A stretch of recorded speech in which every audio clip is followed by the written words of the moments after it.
Bases dropped on a new edition of Soccer Down Here. It is a Wednesday, Wall Pass Wednesday, so we're taking your questions throughout the show. If you've got them, tweet them at us at Soccer Down Here. You can email them to us, soccerdownhere@gmail.com. You can also join us on the Twitch pitch, twitch.tv/soccerdownhere. You can throw questions there. You can even throw questions into the Discord if you want to do that. If you're one of our subscribers and you want them in there, you can do that too. And that can get some discussion. Everything is up for grabs this morning. And there's lots of things to talk about on the MLS front. A lot of, not a huge, major, big moves, but some important moves yesterday. Atlanta United was involved in some of those. We'll get into that. Super Draft tomorrow. We'll get into any updates on that, some of the key players to look at, maybe some of the teams to look at that could be utilizing the Super Draft this time around. We'll also get into the latest rumors of the silly season, and there's a new one, and I don't know how John's going to feel about it. We'll have to wait and see what his reaction is, since he's all about his Swansea side these days after being so negative earlier. Now he's happy, and we'll see if he's happier with another rumor that has popped up today. Chelsea fans are not happy at the moment, and there goes John somehow. Good times. All right, we'll keep correcting this. I don't know how John managed that one. I'm back on video. Yeah, it's one of those days. He's so excited about his Swansea rumor that he disconnected from Skype. We will also get into the latest on Sergio Ramos and everything else. He had a power surge in the house, I am told. So everything is rebooting now. All right. It's going to be one of those days. I can already sense it, y'all. Let's start with the MLS stuff. And let's start with the Atlanta stuff. And what Atlanta United did yesterday to grab everybody's attention. Couple moves, couple big announcements. Paul McDonough is back. That is not a surprise. That had been reported last week maybe 2 weeks ago, by Felipe Cardenas of The Athletic.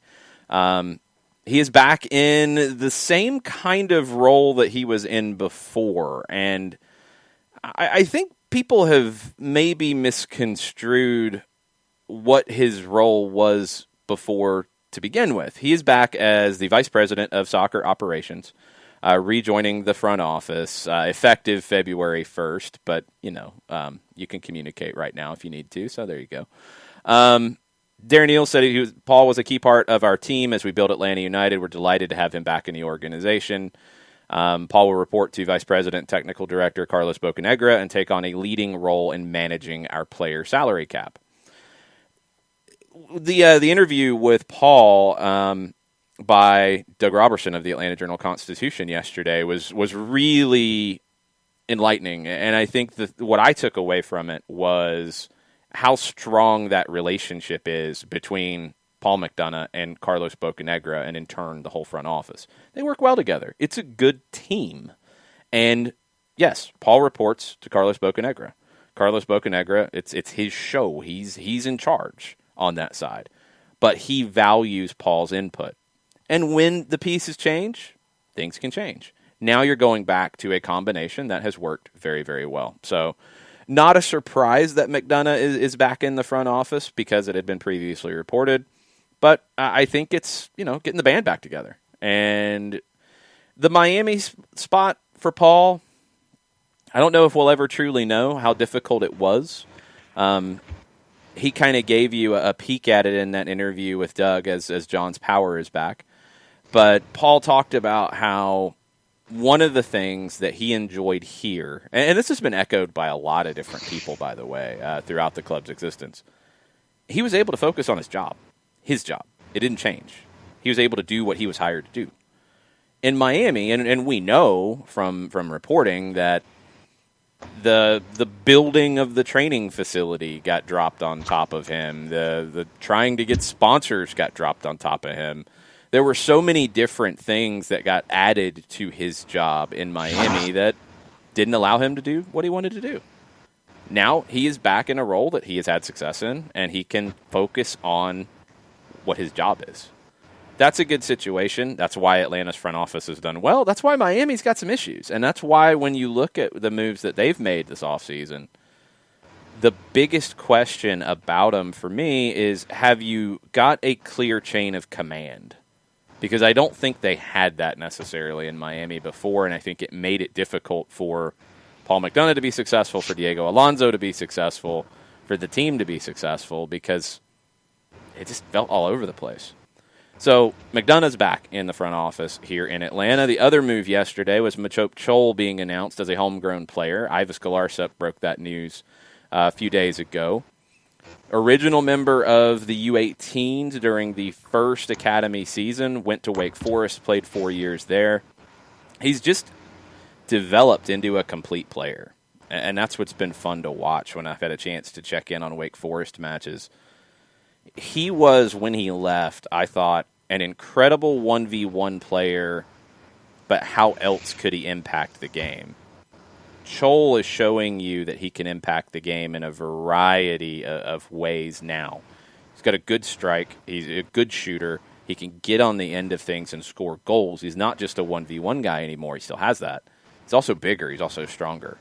22 years old, came to the United States from the Sudan in 2000, grew up in Tucker, played for the Decatur DeKalb YMCA, then joined Atlanta United's academy. Machope, hopefully, we're working on the timing for everything. Hopefully, Machope will be able to join us on Friday and talk to you guys directly about his journey and his excitement in joining the first team for 2021. I've said it before, Machope reminds me of a Breck Shea kind of player in that you look at him on the field and it's not traditional, and maybe it's down to his height, his 1v1 ability, the things he brings to the table. He's difficult to defend like Breck Shea is, but he's also a good finisher like Breck Shea is. So Machope will be very interesting to see where he fits into this team. I'm excited to see him get the opportunity. I don't think he starts a ton of games for the first team this year. I think he plays mostly for Atlanta United too. That's okay. But I want to see what he can show Gabriel Heinze in training sessions and what he can do to try to break into that first team. You never know when the opportunity is going to come. We've seen it all over the world during the pandemic where you have players who miss out due to testing positive, you have injuries. Sometimes you turn to one of the kids and they deliver for you. Machope is a player that, with that time at Wake where he had big expectations there, I think he can deliver when the time calls for it, and we'll see how he does. How many homegrowns is this now for Atlanta United? Is this the 10th homegrown signing? 10th homegrown signing in club history, yes. And once again, it reinforces what we've seen over the last handful of years, and adding Machope to the list. It's, for me, once again, it's very cool to see where he's come from to where he is, and now getting to see those next steps here for Atlanta United. Once again, it's very, very cool to see something like this come to fruition. Yeah, hopefully we'll get Machope on Friday. We're working on the timing for that. He's been training, I think, with the academy guys since the first team's not training yet, but he's already in town and training. I think he's doing that in the afternoon. So we're figuring out when we can get him on. Hopefully on Friday he'll be able to join us. Other moves around the league, if you missed them yesterday, you had some draft-related stuff. You've had some others that have popped up. A couple of transfers got done. Felipe Mora from Pumas to Portland. He was there last year on loan. They got the permanent deal done. That is utilizing TAM. Red Bulls got Andres Reyes on a permanent deal from Atlético Nacional. He was on loan last year in Miami. They declined to pick up the option. Some people were trying to read a lot into that. He was good for Miami. He wasn't that good. I don't know what the trigger was in the loan deal, so there's no way to know if it was a good deal or a bad deal. Red Bulls go get him. Why? Because they traded Tim Parker to Houston for $450,000 in GAM. It could go all the way up to $1.05 million if performance metrics are hit. Red Bulls have a good bit of competition at center back even still, and Reyes I don't think is a lock to come in and be a top center back in this league. I thought he was good with Miami. I didn't think he was a guy that you had to have back, and Miami has Leandro Gonzalez-Perez. They have Nicolas Figal, who's a better center back than a right back, in my opinion. So, okay. They don't pick him up. Red Bulls do. And Red Bulls now, he'll go into a competition with Aaron Long, who will be a starter, Sean Nealis, Amro Tarek, and Reyes. I think Reyes is probably the best of that bunch, but Tarek will push him and make sure that he plays the best, or Tarek will jump in. I thought Tarek played well last year and was able to spell Long and Parker both when they had some injury issues from time to time. Mora last year, 7 goals, 2 assists, 19 appearances, 13 starts. When Gavin Wilkinson was asked about him, the Timbers GM president of soccer, he says, Felipe pushed for the chance to stay in Portland, which made it possible to acquire him at a favorable transfer fee. Fortunate and excited to add a proven player in him. And obviously, Gio Savarese, thrilled to have him back this upcoming season as well. Referred to him as an accomplished international striker. So Felipe Mora back in the fold for Portland. If you've got a MLS or Atlanta United questions, send them our way now. We'll get into those here in just a couple of minutes. A couple other moves. Nashville acquired second and third round picks in the Super Draft from Philadelphia. Also the first pick in the 22 draft. $50,000 in GAM right now and conditional GAM based on the performances of those players selected. Philadelphia has made it clear they have no interest in the draft. They are focused on developing players from within. Nashville doesn't have an academy that's developing players from within yet. So you go into the draft, you can pick up some players, all good. It's just differences of where these clubs are. I think Dallas shows you maybe what Philadelphia might want to consider. I mean, but if they're not scouting hard in college, or they don't rate the players, or they feel like they've got those positions covered, then do what Philly's doing. Dallas went out and made a trade for a guy who would have been a Philadelphia homegrown. They were not going to sign him, the player from the University of Kentucky. Dallas has also picked up players in the draft that have helped them here recently. Your namesake, John Nelson, who ended up being a good contributor for FC Dallas this year. There are players who can fill gaps. And I think over time, we've seen the Super Draft become less critical for teams, but there's still players that come out of the college game and you want. Daryl Dike last year, prime example, Daryl Dike. Number 5, by the way, where Atlanta United picks.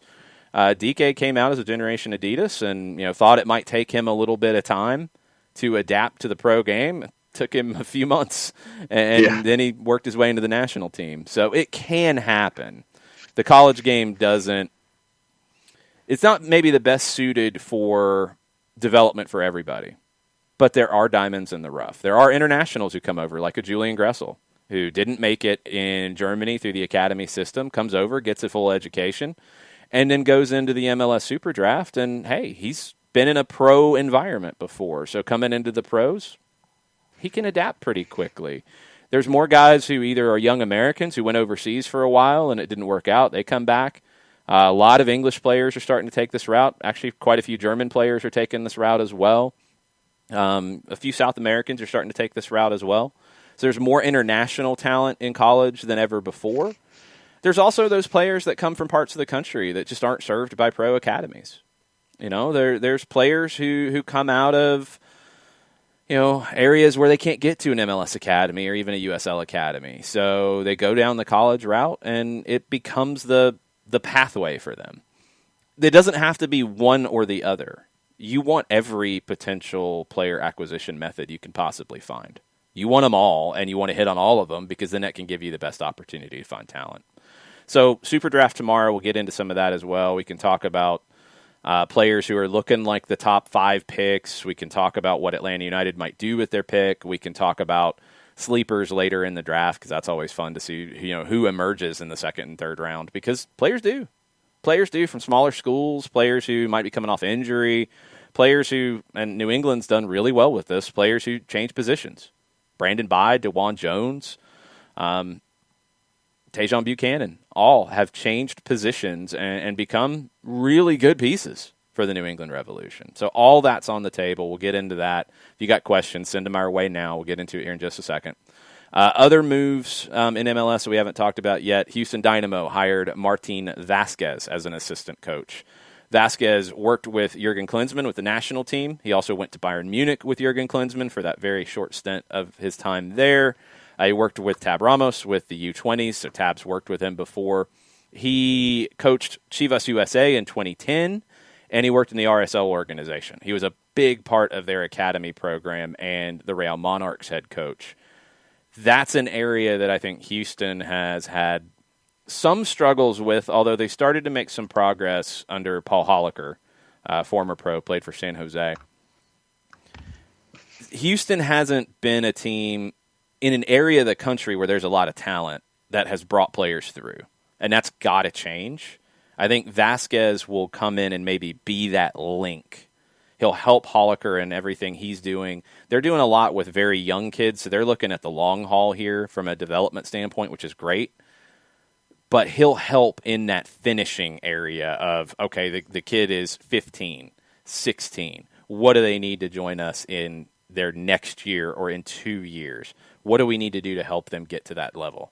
I think Martin Vasquez will be a big, big hire for Houston. It's a good move. I like it. Thomas Jewin is in this morning to start things off, and he has a super draft thought / question. Okay. With the announcement of Virginia junior Brett Halsey signed to a Generation Adidas contract, Thomas wants to know how many Georgia signees or Generation Adidas signees does this make, and are any of them likely picks for Atlanta United? There's 5, and I answered Thomas on Discord because I was able to go into a little more detail when I saw that question come up yesterday.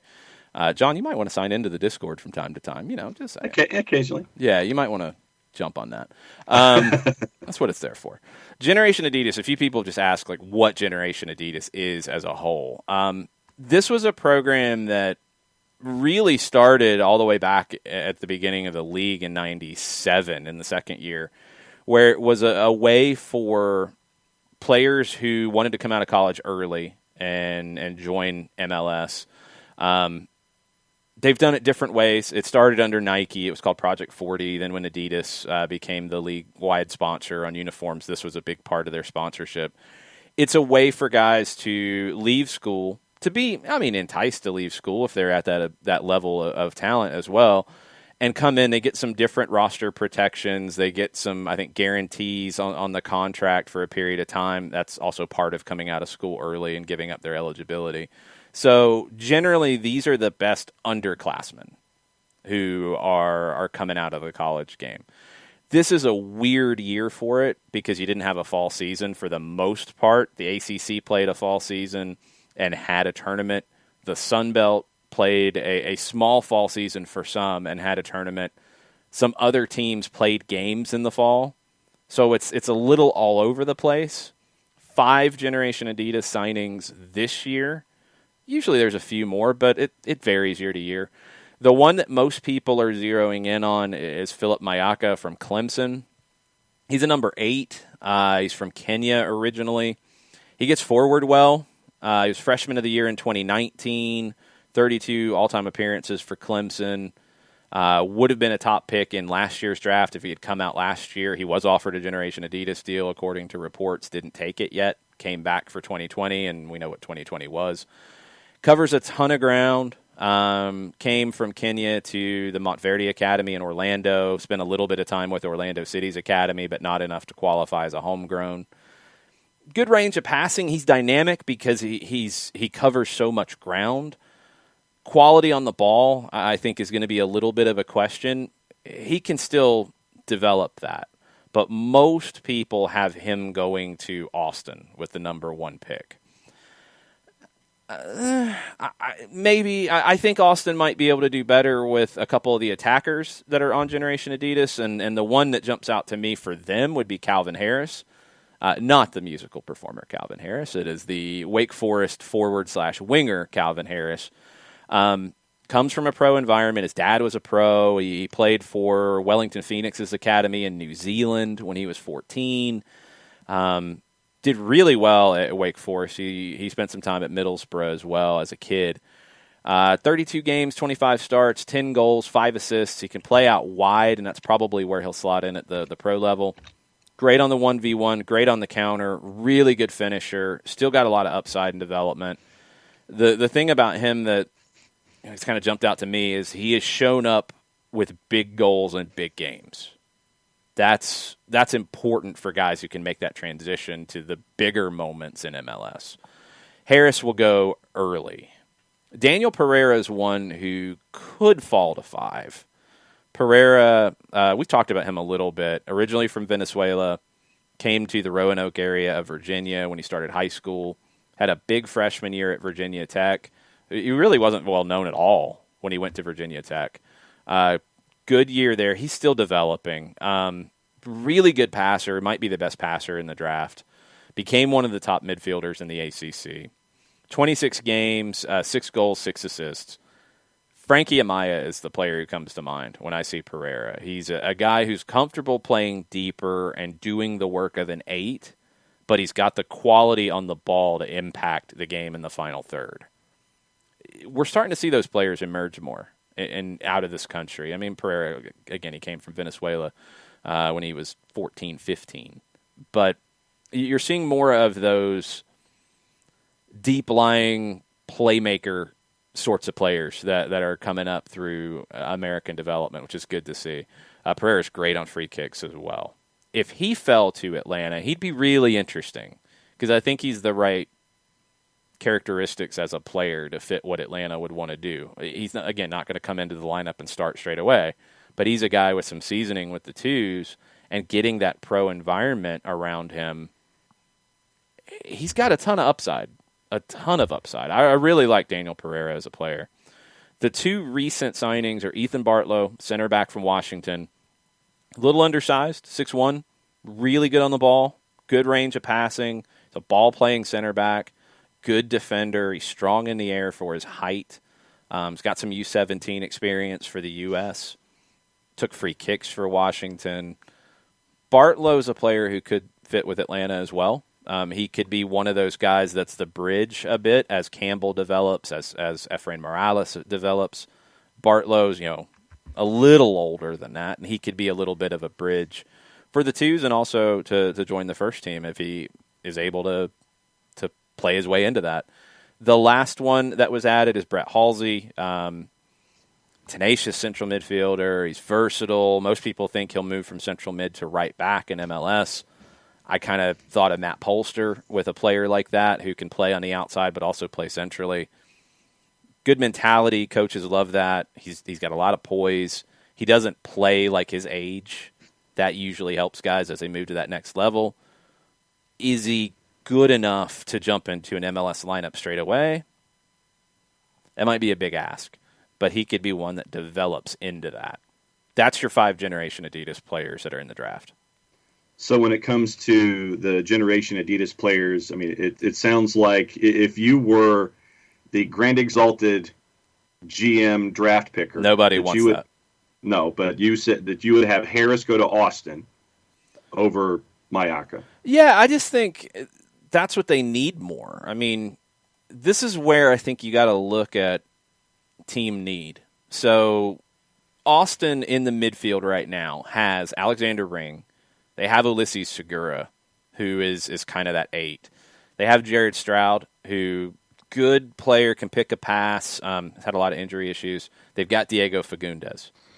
Would Mayaka come in there and start? I don't think he beats Segura out. I don't. And you got the number 1 pick. You want somebody who's going to contribute straight away, in my opinion. I think Harris could. Because what you have up top in your wide positions and your forward, you've got Danny Houston, you've got John Gallagher, you've got Rodney Redis, you've got Cecilio Dominguez. It's kind of wide open. I think Dominguez will start somewhere along that front line. I think it's wide open beyond that. Harris could jump straight in there and play. Now, the thing about Austin is we don't know what other moves they have targeted. We don't know if there's other moves coming. But I think they need a player like Harris more than they need a player like Mayaka. So then with the other 4, if you were looking at your perception, your thoughts about need for these other 4 guys and the draft order, where do you think their best fits would be with these other GA guys in the draft? Well, let's jump into the order because you could see some other moves as well, and I think you will. I think what we're starting to see more of at the college level is teams will have a position need or a player specifically identified. Somebody takes them ahead of them, they might just trade out or they might trade way down.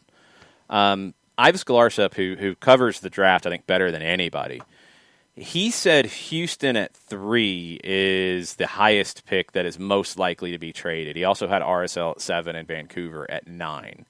He said offers are flying. Multiple teams are ready to trade out of the top 10. Could Cincinnati deal number 2? He said sure, but they need talent, not more Tam or Gam. So you look at Cincinnati picking at 2 and what they could need. Forward, you've got Locadia. They're linked to Podolski. Like, you're not going to go get a forward straight away. And you don't have to look at Generation Adidas anyway, if you're Cincinnati, in my opinion. You're looking at talent, period. And you do have some seniors who are guys you might consider. Josh Bauer is a player that a lot of people are high on from New Hampshire, center back. Again, small school. But he went to Birmingham and played a little bit in the second half of the USL Championship season. All-American in 2019, started 60 games at New Hampshire. He did score 10 goals and assisted 10. Was a captain, defender of the year in the America East. And again, small college, small conference, but he was everything to everybody there. Travis Clark at Top Drawer Soccer said he's the top central defender on the board. He's solid in everything he does. What jumped out to me watching clips on him is how well he uses his body when he defends. He's got good pace, but 1v1, he does a lot of things that Miles Robinson does, where he'll shield a player off. He's strong enough to get to the spot and then hold the player off. He's also really comfortable carrying the ball forward out of the back. Very comfortable on the ball. He could be like a Henry Kessler, who last year came out of the draft, played almost every minute for New England. Bauer's got that kind of composure to do it. And you look at Cincinnati in the back, they got 3 center backs. They've got Nick Hagland, they've got Tom Pedersen, they've got Michael Vanderwerf. They might say, you know what, let's go get Bauer, who's 22, 23, he's coming out of college, has a little bit of a pedigree to him. He spent some time in a pro environment last season. He should be able to step straight in and compete for time right now. Maybe that's the way they go. Maybe they say Bartlow as a center back, as a Generation Adidas. Maybe they say, okay, we'll have a little bit of time with him to develop him. I think both are really good. In the midfield, if Mayaka slid to them, you've already got Amaya there. You've got Cruz there. You've got Makocho there. It doesn't make sense. Out wide, if Harris fell to them, you've got Alvaro Barrial, who came over last season from Argentina, didn't do well, but only played about 300 minutes. You've got Joe Zhao, you've got Yuya Kubo, you've got Ben Mines that you added. They could use Harris. So they don't need to trade out of 2 because they could pick Mayaka. If he goes first, that's great for them. Then they get to pick a center back or Harris. And you could go either way, and it'd be helpful for Cincinnati. If Cincinnati could trade back in to the top 5 or 6, I think they should.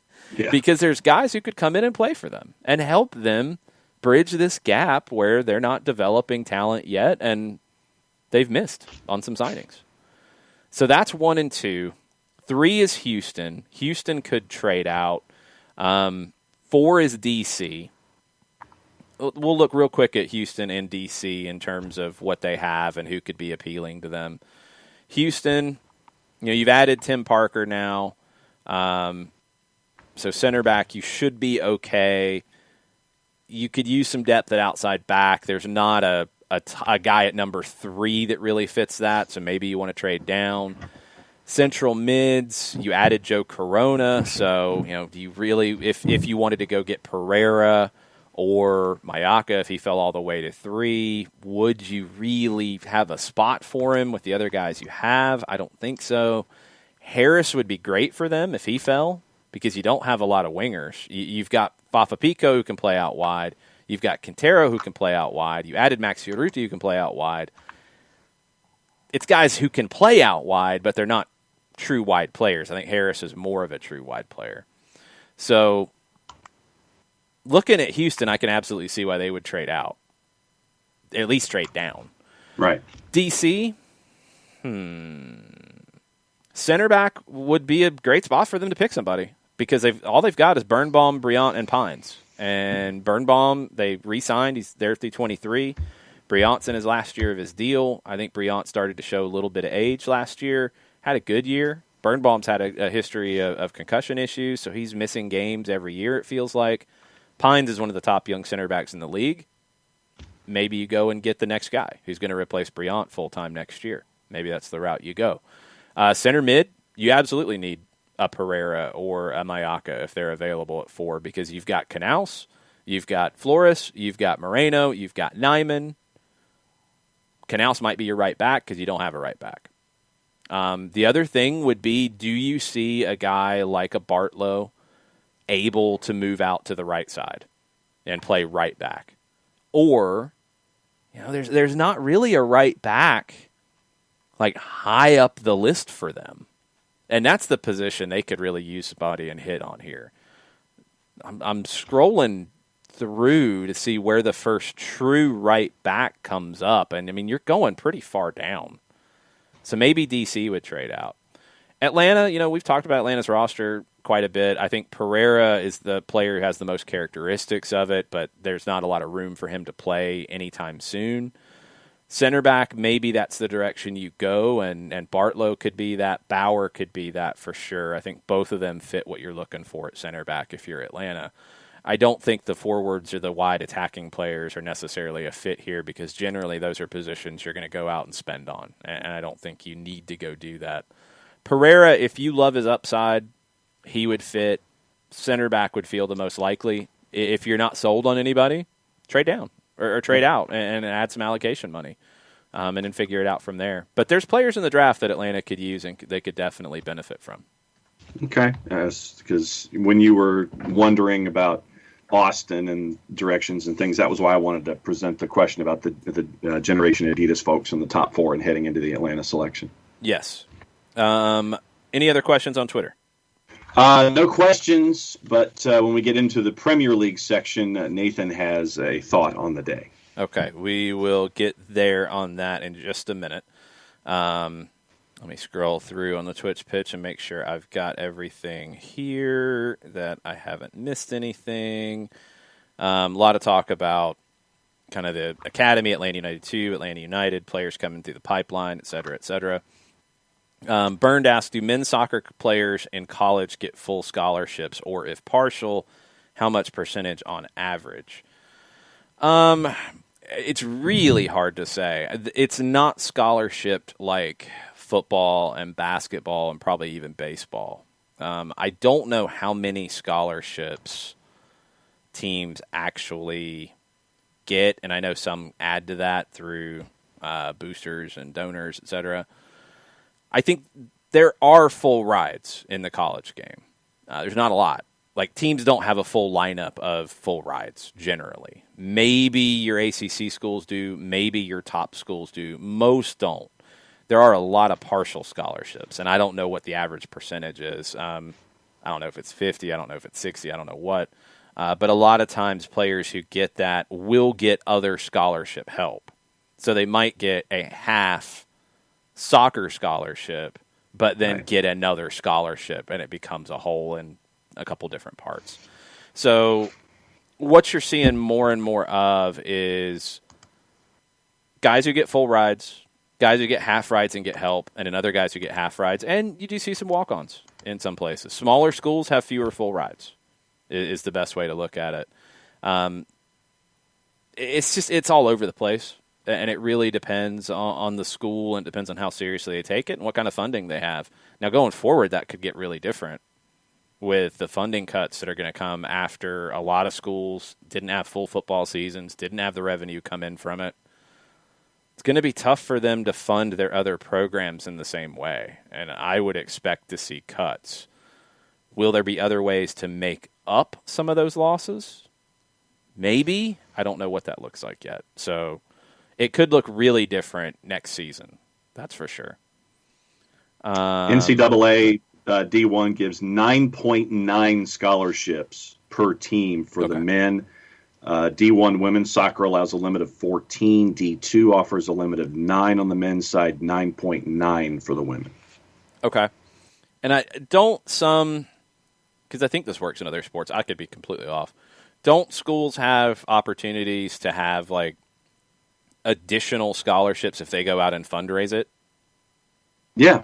Okay, that's what I've thought. I've heard of those situations. Yeah. Yeah, like a past player or something creates a scholarship fund for an additional scholarship or whatever. Yes. Okay. We are not doing a mock draft 4 card. That is not happening. It's almost impossible to do one in MLS because there's so many variables that make it just impossible. Sam Williamson says MLS Insider has us. I don't know which MLS Insider you're talking about. Has us selecting Calvin Harris. I don't think Harris gets to 5, and I don't think he's the fit. If he was the best player on the board at that point, I think you could probably trade and get a good return from teams behind you that need him more. But he's got a ton of upside. You know, he's a good player. I just feel like he's at a position that you're going to look to go outside the league and get talent from typically. Mazzano says, has anyone noticed the pro sports leagues with lower level divisions, MLS with USL, MLB with the minor leagues, have less of a dependence on the entry draft than leagues without any lower level divisions? NFL, NBA, NHL has lower level divisions, and I don't know what their dependence is on the draft in total. I know it's a big deal, but it's not as big of a deal as the NFL or the NBA. I guess the NFL, the draft is the biggest deal out of all of them because guys have to be in college for 3 years after they graduate high school before they can go pro. The NBA with the one and dones, it has affected the college game a good bit. Now you're even seeing players go play outside the country and not go to college and then come into the draft. Yep. Yeah, I think if you have a developmental way where you can develop your own players, the draft is going to be less important, though. That makes sense. The National Hockey League, it is a big deal. It's a couple days long. It's where you build your farm systems, and literally it is the bulk that you draft over the handful of days that will help you out with your farm system. It's not as immediate, the impact, when it comes to something like the National Hockey League. It might be like the top half of the first round are the guys that they're anticipating participating immediately, where everybody else that you draft all the way through round 6, 7, or whatever it is now, they're in your farm system. They go back to junior hockey. There are other places where they can go. It's just they don't impact the pro club immediately. Burns says, do you see a chance Atlanta will trade out or down? Absolutely, I do. If the player, and I don't know who they're identifying more, the ones that I mentioned that I thought had the best chance to impact the team the quickest would be the center backs, maybe. Bartlow, Bauer are the two that jump out to me. Pereira, I think, is one who could absolutely fit. A wild card is Naby Kibinguchi from UC Davis. He's a center back who's a little bigger, a little more physical, but he can step into the midfield and play as a holding midfielder. He's got that ability on the ball. He's got a ton of upside because he's coming from a smaller school like Bauer, but he had an injury in 2016, so he had a little bit less time on the field at UC Davis. Didn't get as many games, played 52 games instead of 60. Didn't get that time with a pro program. Kibinguchi, I think, has a lot of upside. Whoever gets him could get a real diamond in the rough. But would you take him at 5? Maybe not. Yeah. So if things fall for them, sure, they might use the pick, but I could also see them trading. This is where draft day gets weird. I mean, you got to be willing to wheel and deal if the moves fall for you.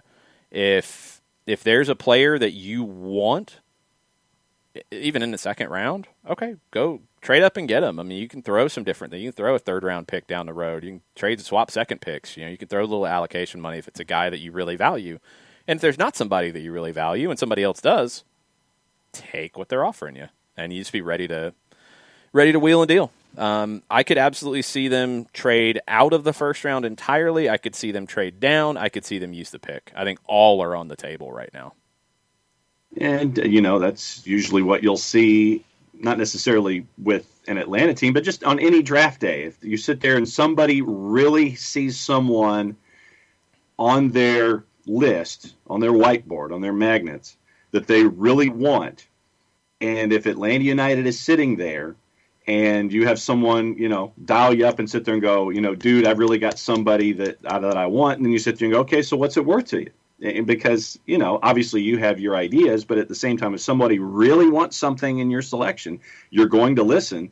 And if it benefits you either further in the draft or down the line, you're gonna take those phone calls. It's just part of draft day. Yeah. You have to be ready to listen to those possibilities.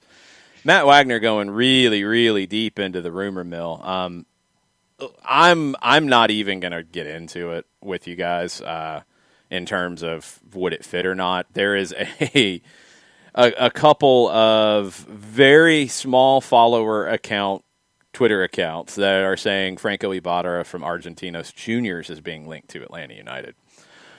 Yes, he's a defensive midfielder. He's 19. He's young. Maybe he would have been 15, 16, maybe 14 or 15 when Heinze was at Argentinos Juniors. Sure, maybe. But until somebody more legit gets into it, it's not worth digging into. These things are going to come up. They always do. We've been through this for 5 years now. Any kind of a link. I remember players that were linked to Atlanta United because they had played for Tata Martino at Newell's. Or players who Tata Martino had seen in a park one day. I mean, it's just it's absurd. So, could there be something there? Sure. It's not worth getting into with accounts with 400 and 900 followers. It's just not. When somebody more legit comes up with it, we'll get into it. Don't jump on every rumor that you hear. Because what I've seen, and this is mind-blowing, and I see people who, for some reason, have influence. Moises Caicedo, they missed. Nobody knows. Nobody even knows how that went down. They made an offer, maybe, possibly, and that's a maybe, possibly.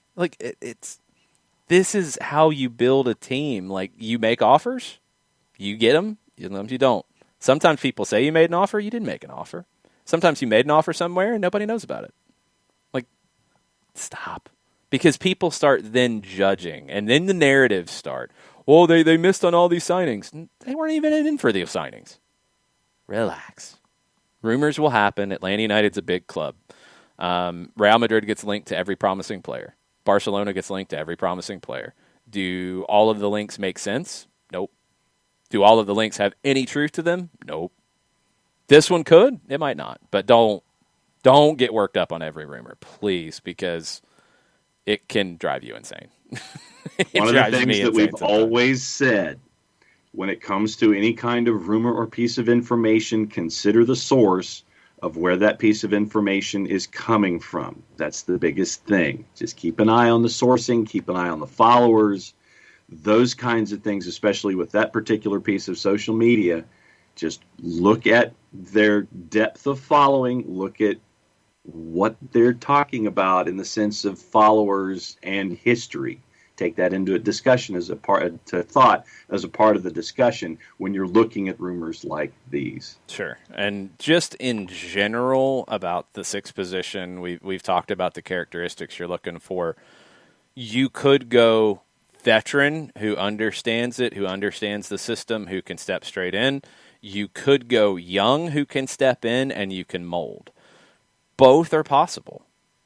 Both are absolutely possible. So let's wait and see if there's any more smoke to it, because the smoke coming out on that one is very faint at the moment. Johannes chimes in about the scholarship thing in college, and you mentioned the number. What Johannes pointed out, which I think is important, you can divide those up. So it's, 14-something for Division I is the max? On the women's side, 9.9 on the men. Okay, 9.9 on the men. You can divide that up. So you can throw 0.5 over here. You can throw 0.75 over here. What Johannes stresses, I think it's important, is you're looking for good students getting academic scholarships as well that can help the team. And then maybe you don't need to divide up one of the soccer scholarships, or somebody who can get a partial academic scholarship or a different scholarship to go along with that. You have to get creative with it. But yeah, there's a few full rides. I mean, if it's worth it, they'll go for it, or it'll be a full ride, but they'll already have the additional scholarship to go alongside it. They'll say, okay, well, we've got this, so we need to throw 0.46 of a soccer scholarship over here because we got 0.54 in other stuff. Mm-hmm. It gets absurd. Yes. Modiflow talking about the draft, Ivis Galarcep said that Bauer could be there at 5. He could be. He really could be. It wouldn't be a shock if he was. He could be the first non-generation Adidas guy off the board. And he would be a good fit. Bauer looks like a good center back. He could be a player that could help Atlanta United for depth, for that bridge. I think as you've got two young guys in Campbell and Morales who need time. You know, Campbell, we know about what 2020 was. It was awful for him in terms of playing time because of the pandemic. Morales is still really young, doesn't have a lot of pro experience yet. You get those guys more time, you have that in-between for the depth, and Bauer can be a pro. Bauer can be an MLS center back for a decade. I think he's got that kind of ability. Let's see. Burns says, so guys like Zion Jones or Lagos Kunga who go pro and strike out actually lose out on a lot of cash chance at a degree. Well, losing out on cash isn't necessarily it, but they don't get to play soccer in college. They could go back to college for sure, but they'd have to pay for it or get the scholarships to do it. I believe the Generation Adidas deal has college money attached to it for players to finish their college time. Now, that's separate than a guy who doesn't go the college route and goes pro straight away. I think they do. And I believe the Galaxy have done this because they are at, what is it, UC Dominguez Hills? Yes. They have things tied in. When they sign guys to pro deals out of the academy, they have put college money aside for those players before, too. That's the one to me that I'd love to see more teams do, is create those partnerships where, yes, you sign a homegrown because it's the best thing for their potential as a pro soccer player. But, yeah, put funds aside for their college time and they can access when they want to go to college. That's the best of both worlds. Playing in college isn't the development route for top pros. It can be for some. It absolutely can. But it's not the best route. So if you have a guy who's ready to be a pro, sign him to a pro deal. But yeah, put college money aside for them. I think the Galaxy have been the first ones to do that. They do a really good job with it. I'd like to see more. Yeah, love that idea.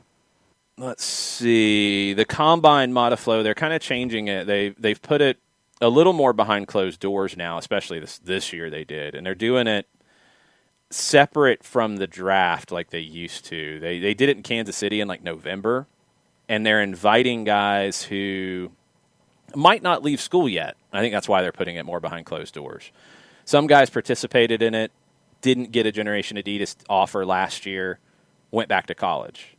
Some guys did get that offer. Some seniors went in and then didn't make it into the draft. Some guys went in and raised their draft stock. So they're trying to use it a little bit different way. Let's see. As we scroll through. All right, a lot of people are asking, this is an MLS one, so it fits, kind of. Swansea. Paul Areola is being linked to Swansea per Doug McIntyre and Yahoo Sports, drawing serious interest. What do you think, Swansea man? Well, Stephen Goff had an update, and I'm trying to grab it here in just a sec. Apparently, according to Stephen Goff, it is not as far along as others are saying that it is. But when you look up Paul Areola, and you just do a basic search, in the second thing underneath Paul Areola in the search engine, when you see Paul Areola and then Paul Areola injury, literally those are your first two topic bars that pop up. And for me, I was here we looking at lineup possibilities on the right wing and at right back, and I think that Areola can challenge definitely for starting and getting quality minutes. But the biggest thing for me, once again, coming off of the injury last year, where everybody thought he was done for the year, he comes back for the last game of the year. I like the idea and want to see Areola get healthy and get back to where he was. I think that Swansea gives him that opportunity. Stephen Goff had said that basically the way that it looks, as now new Twitter has popped up on my phone, so I just decided to update right in the middle of the show, that it's still in the discussion phase. The Colonel chimed in this morning and said that the physicals for Hurahan and for Jordan Morris are happening today, that Areola's would happen later. But you look at the starting 11 for Swansea, I think Areola can be in that starting 11, but I want to see him. I don't want to see him rush rehab. And this would be There's no rehab. No, stop. There's no rehab. He's back. What are you worried about? I just want him now getting regular minutes. I just want him to get back to full song. And if there's no rehab, just minutes is what I'm worried about. There's no rehab because he was injured February 15th. He came back 264 days later, was on the bench for their last game, played U.S. men's national team camp in December. He's fine. Like there's no concern about that. That's the first injury he's had for any significant period of time, also, by the way. So don't try to portray Paul Areola as injury prone. He had a knee injury. It happens. But I mean, the way you're describing it, then maybe Joseph Martinez will be ready to play in 3 years. It's the same thing. Might be a little sooner. It's the same thing. So like that concern, no, I disagree. Where do you think he helps the team? Did you say right back? Well, I mean, he's played it right. I think he's played very low. Very low. Right. Either if you put him in either place, I'm looking right on the right side. I'm looking at right wing. I think he can play there without any. Hold on. They play a 3-5-2, right? Yeah. So you're talking wing back if he's playing in that position. That's different. He can play a wing back role and do just fine for you. It's not right wing. It's different. If they're playing in a 3-5-2, who is the right wing back there currently? See, now I had all my info, and when the damn thing updated, it just decided to crash everything. So Areola would come in to compete as a right wing back, would be the question. That would be, Would it be a loan? Would it be a permanent? That would be the other question. Have not seen any answers to that, but Goff is throwing some cold water on it. He's maybe a little bit closer to it, so let's see. McIntyre said drawing serious interest. That's not the same as an offer. That's not the same as a move is imminent. Okay. Goff says it would be loan target through the end of the championship season in May. Still unclear when MLS season would start. Possible, but not quite close. When DCU contact says of the loan proposal concept still. Okay, so they're just starting to talk. Yeah. We'll see. We'll see where that could go. Okay. We got to talk about it before Mike Conti joins us in 5 minutes. Leicester's top of the table. Mm-hmm. Chelsea, not so great. Not so great at all. Frank Lampard, lots of pressure on them. Let's talk about the team that's on the top of the table first. Leicester, 38 points, 1 point clear. The Manchester teams play today. Manchester United has a game in hand. They'll be even with them by the end of the day today. Manchester City has 2 games in hand. They'll still have a game in hand when today is over. City's 3 points back. United is 1 point back. Is Leicester officially a title contender? Yeah. Why would they not be? Because you've said they're not before. That's true, because my one concern about Leicester is secondary scoring. Everyone's pinning their defense and centering around Jamie Vardy. I know that James Maddison has come up recently. My biggest concern about Leicester is when Vardy is having those off days, when Vardy is getting marked and he can't get anything untracked, does James Maddison step up? Who else steps up for Leicester in those situations? And that Jamie Vardy's going to have that bullseye on his chest. So for me, secondary scoring consistently is my question for Leicester as we go the second half of the season. Okay. Vardy's got 11 goals. Madison's got 6. Barnes has got 6. Tielemans has got 4. Nobody else has more than 1. You got to continue to get goals out of Madison and Barnes. I mean, it's going to come down to those two. But 11, 6, and 6 is good. All right. I will, because I have not had them as an official title contender. They're halfway through the league, leading it right now. They might not be leading it as everybody gets halfway through the league. They're a title contender. I think they have to be alongside Manchester United, Manchester City, and Liverpool. Those are the title contenders for me today. Tottenham is very, very close. Everton is very, very, very close. And that's it. Chelsea should have been. Yeah. Chelsea should have been. They're not. They can't be. Not after the run they're on right now. It's awful. It's 4 points out of their last possible 21. That's not a title contender. We looked at Chelsea's schedule yesterday. We're not going to rehash it now. It does get easier for them before the Champions League pops back in with Atleti. It's an absolute must, and I don't know if it's a must that he keeps his job now because the pressure is really ramping up. They have to get 5 wins out of those 6, or he's got to go. Defensively, they were really poor yesterday. Really, really poor. It's got to be better. It hasn't been. You're running out of time. You're now the worst manager points per game in the Roman Abramovich era. You're the worst defensive team in the Roman Abramovich era. Frank Lampard's a club legend, but he is out of time. He's got to win 5 of the next 6 in league. He's got to win that FA Cup game to take the heat off. I don't even know if that guarantees that he keeps his job, but that takes the heat off. If he drops one of those games that he's got to win, he's got to go then. You've got nothing else. There were rumors, Strummer John, and I've seen it from a lot of people. There were rumors that if he lost here, he might lose his job. We haven't heard anything yet. Doesn't mean it won't happen. And there's people out there who can take it. Tuchel, Allegri. There's people out there right now who can step straight in and take the job. So that increases the heat. It's not good. Post-match presser was not good either, Jason Nix. He did not seem like he had any answers. Keep an eye on Chelsea. I think he gets the FA Cup game. The question would be for Abramovich, do you look at that schedule and say, hey, if we go get somebody right now, they're going to have some time to grow. These are games that we can win with our talent. They're going to have some time to build ahead of the Atleti series. I don't know. He's out of time, though. This year against the Big Six, 0-2-3. Yep. 2 draws, 3 losses at the halfway point of the season against the Big Six. Spent too much money for results like that.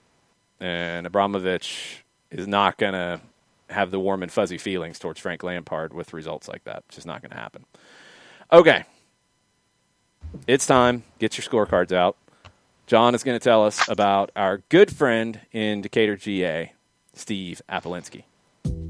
Apolinski & Associates, LLC, proud supporters of everything soccer down here in the SDH network. For wrongful death and serious injury matters, a couple different ways that you can get in touch with Steve and the firm to get your questions answered. You can give him a call, 404-377-9191. You can shoot Steve an email directly, steve@aa-legal.com. Get your questions answered that way, or you can go on the World Wide Web. Type in aa-legal.com, large device or small. Hit the enter key, the return key, the arrow key, whatever advances to the homepage at Apolinski & Associates, LLC. And a pop-up window pops up in addition to seeing everything that the homepage has. Because that's what pop-up windows do. They pop up. That's why they call them pop-up windows. You get your questions answered by that particular individual on the other end of the pop-up window, 24/7, 365 and a quarter. Thank you, Chris Hutchison. Over 30 years of experience. Over $40 million in judgments for their clients in Georgia and Alabama, recognized as legally by Georgia Trend Magazine for being one of the top 100 firms in this here state of Georgia. For wrongful death and serious injury matters, one place that you need to go. It is Apolinski & Associates, LLC. The website is aa-legal.com.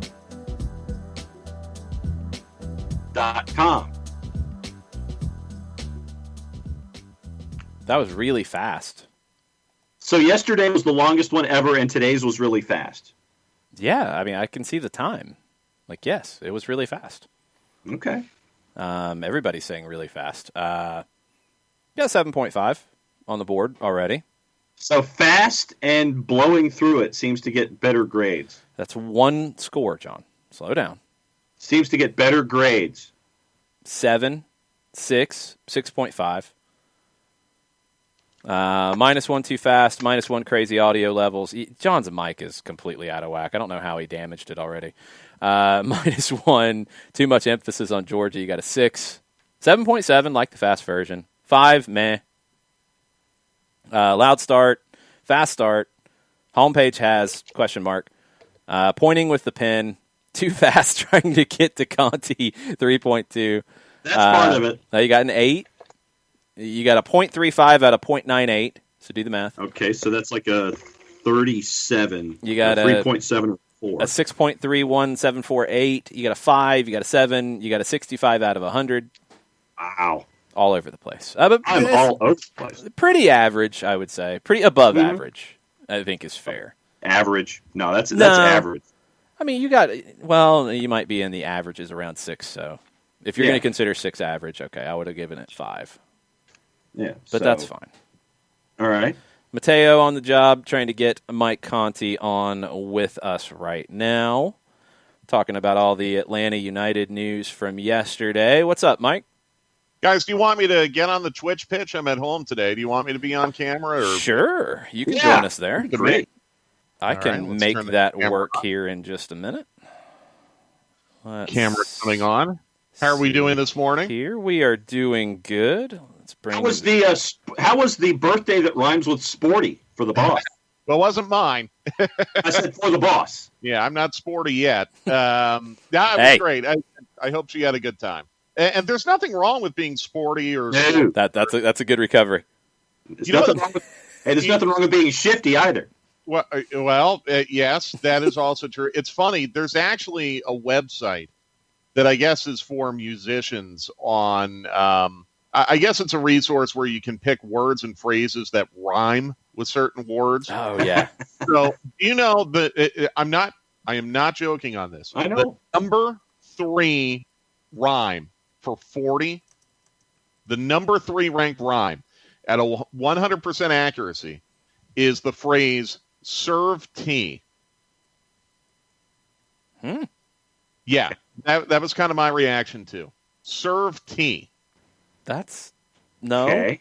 They graded it at a 100% rhyme accuracy. So really, I mean, if you think about it, this really explains why country music is the way it is in this country right now. Because there's so much flimsy rhyming going on in country music, I think. And maybe they're all just going to this website. Like maybe that Chris Stapleton guy is going to this website. Ryan's going to the website? Yeah, I think Stapleton's all right. I think it's more of the bro country going to the website and really reaching. Yeah, you're right. Who's the guy who talks like he sings or sings like he talks? Is that Sam Eric Church? Eric Church, maybe? Yeah. He's all right. I don't dislike Eric Church. They're all great. No, like they're not all great. I don't know about that. No, I enjoy everyone we've named. Yeah, I like New Country. I have no issue with Luke Bryan, I would not enjoy. Not a fan. Okay. Not a fan. Sorry, Well, Luke. anyhow. I apologize to Luke Bryan out there. Not a huge fan. Everyone in Leesburg is having issues now. Yeah, it'll be okay. I will not be serving tea until June.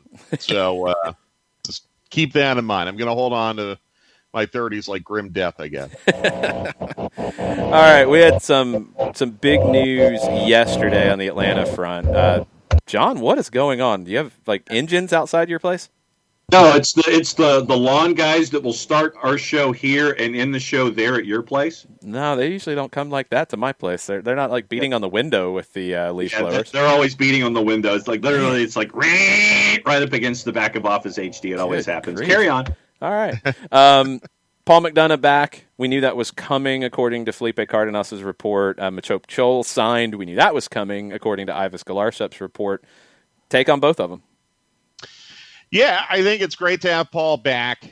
He obviously worked very well with Darren and Carlos the first time he was here. And I think the fact that it didn't take long after Paul departed Miami for the mechanism to be put in place for him to come back here, I think speaks volumes to how much Carlos and Darren value Paul's expertise. And you're in a very, very tricky offseason, like we've talked about a couple times now. You have uncertainty with the CBA, but putting that aside, you also have a lot of annual raises that are coming due with an unlikely increase in the salary cap. So to get cap compliant is going to be very, very tricky. And that's where I really like to have a guy like Paul McDonough in the front office, because he has a tremendous amount of expertise when it comes to finessing those financial situations. So it's good that he's back. I guess he's not like starting today. It might not be for a couple weeks if I understood Doug's report correctly, but February 1st was in the press release. Okay. Yeah, right. So it'll be good to have him back. As far as Machop is concerned, you guys have seen him more than I, certainly in person, but it's just another success story for the Atlanta United Academy. And these success stories are really starting to add up right now, and it's a tremendous testament to the job, again, that Tony Annan has done with the Academy program. I cannot say enough about the work he has done and the outcomes that this Academy has produced, and Machop is another one. If Machop was a draft-eligible player, he would almost certainly be a first-round pick tomorrow. So This is a good piece of business for the club, no doubt about it. But I think it's also a very, very deserved reward for Machop, who played at Wake Forest and had 4 great years there, and really came from, a local soccer family, if you will, in Clarkston, and played at the YMCA, I believe. Jason, am I right about that? Yeah, and that's what I wanted to say. I think, and Tony has said this too here lately about guys who are coming into the academy now, but especially that first group. And there's a possibility, according to Ivis Galarcep, and he's not in the draft tomorrow, he's going to play in the spring college season. Bryce Washington is another one from that first group where they only spent a year in the academy. Like I saw Machop play with the YMCA. I saw him play as a kid in pickup games at the Clarkston Community Center. So, I mean, I've seen him for a long time. But the YMCA did an amazing job, with Lagos Kunga, with Machop, with other players who came through and have gone on to play in college. There's more for some of those kids that they had to do than just coach them. They had to go out of their way to make sure they had rides, make sure they had meals before games, make sure they had meals after games.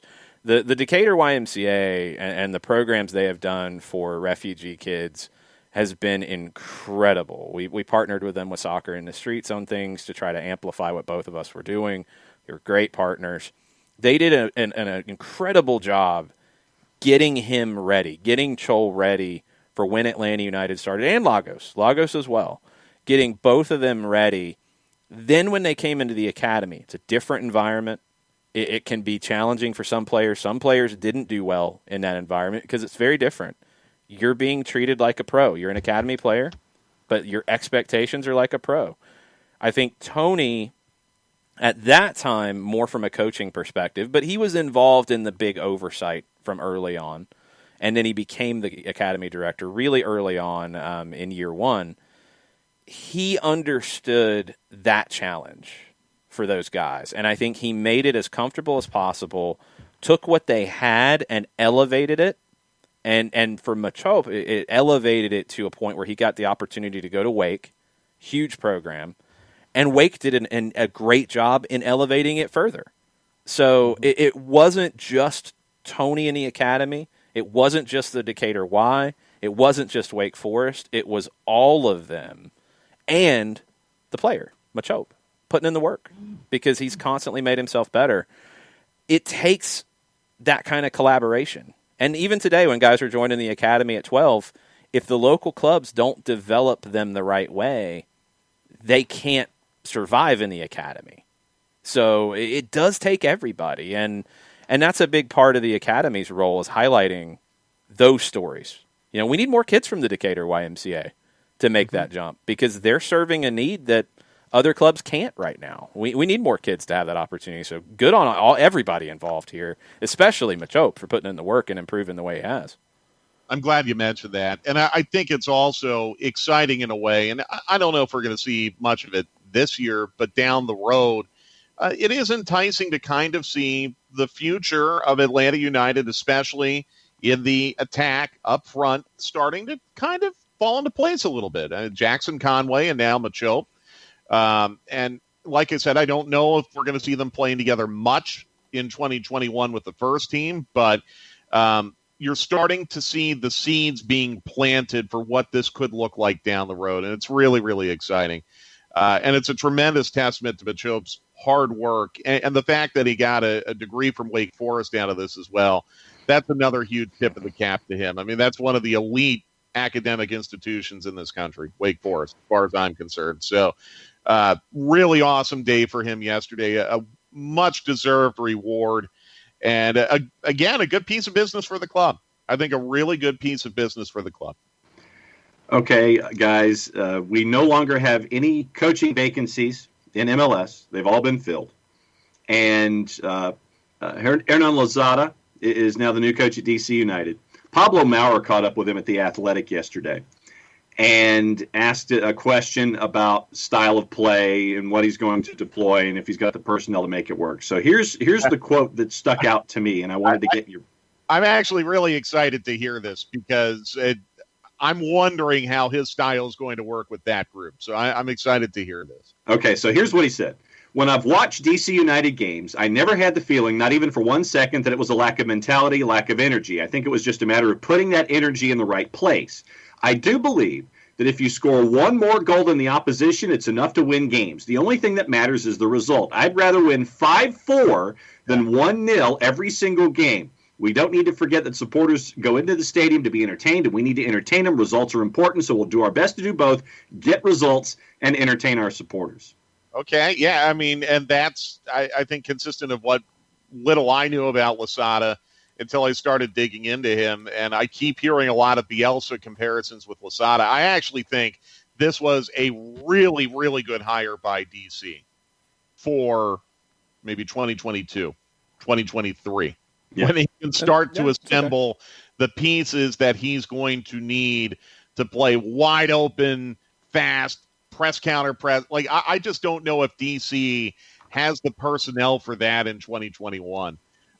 I think, though, this might be the sneaky good hire of the offseason in MLS. The more I dig into Lozada, the more I read about him, the more it makes me think that he is going to try to do what he just said there, and that is play wide open, entertaining, fun-to-watch soccer. But does he have the personnel to do it now? And is DC United and their front office and their board going to open the purse straps a little bit to give him the resources to acquire the personnel that he's going to need? So I love what he's saying. I love his pedigree. I think he could make that club very fun to watch. I hope he gets the support from the front office and the technical staff and whoever is acquiring players and signing players to give him that kind of team. He will. He'll get this. He'll get time. I think that's a guarantee. I mean, Ben Olsen got a lot of time, so I don't think they'll change from that too soon. I think he was better than the other names that had come up for them.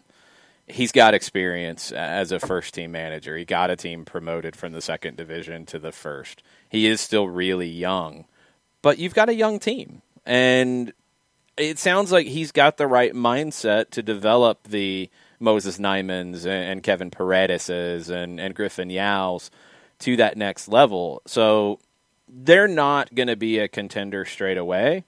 And if he's a Bielsa guy, he's not looking for $10 million signings. He's looking for the right signings, and he's also looking to develop what he has, which is what they needed. I think ultimately they did get it right, but it's not going to result in a championship in year one. It can make them a contender in year two if things go right in year one. Yeah, I feel the exact same way, but he's going to make DC fun. He should. I thought that was I don't know how long Losada was on their radar. I don't know if they had offered the job to other people and they kept going down the list and this is where they landed. But the more I read about him and the more I understand about him, I'm beginning to wonder if maybe some other clubs in MLS maybe missed the boat on him a little bit. I'm very, very encouraged by him. I mean, here's a guy who says that he likes Bielsa, but he likes Diego Simeone. Right. And so he thinks of himself somewhere in the middle of those two guys with Simeone, defensive conservative, structure and organization, Bielsa, wide open and all that kind of stuff. So it's like he's taking a little bit of both, and that's where he is. He's in the middle of Simeone and Bielsa. That's some crazy Asian fusion tacos or something. I know. I gotta try it first. That would be like putting a Lamborghini engine in a Ford Taurus. Like a Taurus is a solid car that's going to get you from point A to point B on time. Had one. Right, yeah. Taurus is a great car. Or a Toyota Camry. Yes. But you're going to put a Lamborghini engine in there, and you might put a spoiler on the back, and you might give it a exotic paint job. And exhaust and no muffler. And next thing you know, you're looking at that car okay, that's weird, but let's see if it gets you from point A to point B. So I'm intrigued. And Jason, I think you bring up a good point, one that I have kind of overlooked, that there are young players with DC, Chris Adui at Sem, Paredes, who you mentioned, Griffin Yao. And they, correct me if I'm wrong, I think they have another even younger group still with Loudon that's about to make that next jump as well. They've got a few, yeah. So, he's going to have a chance to kind of mold those players into the profile that he wants. Obviously they have a few veteran players that I kind of wonder how they're going to fit with that kind of style. But I hope what Losada does this year is that he adapts his profile to the personnel that he has. You're obviously a little late in the game now to just, clean house and wipe everyone out and build from point A. He's not going to be able to do that. So how is he going to be able to adapt to the personnel he has this year? I think that's going to be very interesting. Yeah, if he's a Bielsa guy and he comes from that mindset, it is very much take what you have and make it better. And if that's his approach, the young players they have coming through, maybe they'd make a few more homegrown signings of guys coming through to elevate them. We'll have to see where that goes. Tim Parker goes to Houston. Red Bulls get Andres Reyes, who was with Miami last year. You're starting to see teams kind of make some not dramatic moves, but moves as they get closer to camps opening and preparing for the season. Is there anything out there that in those types of things, Maxi Urruti, getting traded as well, is there anything out there that jumped out to you that surprised you?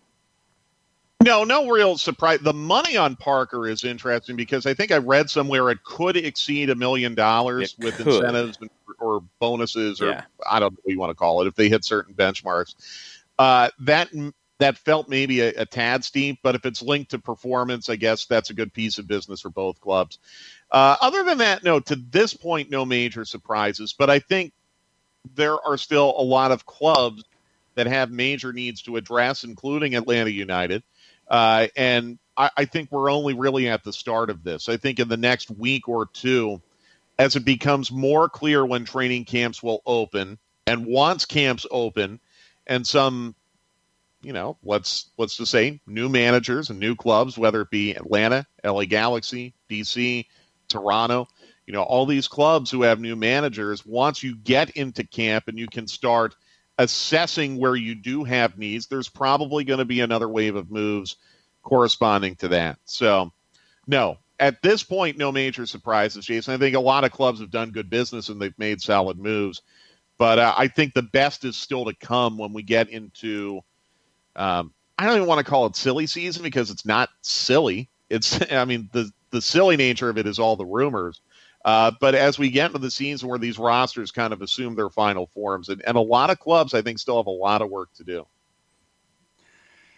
What do you think about, and this was the other thing that popped up, Jason talked about it. We talked about it yesterday, and we also talked about it a little bit this morning. Jordan Morris to Swansea City, and then the mentions, and Stephen Goff put a little cold water on it this morning, the idea that Paul Arriola would possibly go there as well as a part of all of this. Yeah, and I guess when Jason asked me about my surprises, I forgot about Jordan Morris. I'm not necessarily surprised that Seattle's doing that. I'm a little bit surprised at the destination, maybe, and maybe I'm overthinking it. Jordan Morris is a really good player, and Jordan Morris fits when we talk about a profile, he's a very unique player. He's a little more physical than, and maybe England is the wrong example, but if you were to drop him into a bunch of other leagues in Europe, he is a lot more physical and what's the word I'm looking for? Not compact, but he's a little more burly than I think you would expect to see in some strikers in other European leagues. So it's a unique opportunity for him in England with Swansea. So tell me about Arriola. There's a report that he may be going there too. Yeah. Possibility that it's being looked at that he would be there through the end of the championship season, which would be May. Okay. Yeah. In my opinion, he's DC's best player. So what kind of business is DC trying to achieve by doing that? I don't know. You guys could probably shed more light on that. It'd be a good opportunity for both of them to play over there. But again, I'm just surprised at the destination. It's not that I think he could have done, well, I guess, yeah, I do. I think he could have maybe done a little bit better in terms of destination. Yeah, there was some thought about German clubs that could have come in. I could see Morris doing well in Germany with what he brings to the table in transition moments. Yeah. But, we'll see. It would be a very unique opportunity because, in theory, Arriola and Morris are going to be in the U.S. men's national team mix as well and could potentially play with each other quite a bit going through the next couple of years as we get towards 2024. So any opportunity where they could play together, and I understand that there's not going to be maybe a tremendous amount of connectivity between Arriola and Morris in game situations, but the fact that they could play together in a league like that for 6 to 8 months, I think could be a good springboard into a very important summer for the U.S. men's national team. Springboard into the Gold Cup at the very least. Yeah. All right, questions from folks on the Twitch pitch for you, Mike. What is your favorite piece of sports memorabilia that you own? Ooh. That is an excellent question, and I have it right here, as a matter of fact, and this is from John Nelson, by the way. Oh, no way. You remember that? That's the John Cappelletti football card. This really meant a lot to me. John gave this to me as a gift, and it's autographed, too. John Cappelletti is the only Penn State football player to ever win the Heisman Trophy. There's a very famous story about when he won the Heisman Trophy. He dedicated the trophy. He gave it to his young brother, Joey, who was suffering from leukemia. Joey tragically died a couple years after that. It was turned into a TV movie. Mark Singer? That might be right. The movie was called something for Joey. I'll have to go to IMDb. But John Cappelletti is the only Penn State football player to ever win the Heisman Trophy, and I really do treasure that autographed football card that John Nelson gave me. A very, very nice, thoughtful gift. Very cool. Turner Kirby, with what you've seen in the NBA with contact tracing issues, somehow with daily testing, do you think MLS might look into daily testing and adjust contact tracing accordingly? Didn't they go to daily testing in the bubble and keep it last year through the season? Am I remembering that correctly? I don't know if they kept it. I know they did it in the bubble. Maybe some clubs kept it. Maybe. Because it's weird. Like, I don't want to say something that could be incorrect, but I thought the testing was done at league expense. and then clubs could supplement if they wanted to do more. But I could be wrong on that. And Turner and I have tweeted about this back and forth a couple times about contact tracing in the NBA. And I understand the need for caution, but you've had a couple examples now, like the Philadelphia 76ers. They had one player test positive. They repeatedly tested everyone else because they test daily in the NBA. No one else tested positive, but they still had 5 guys out for contact tracing in their next game, even though they had tested negative.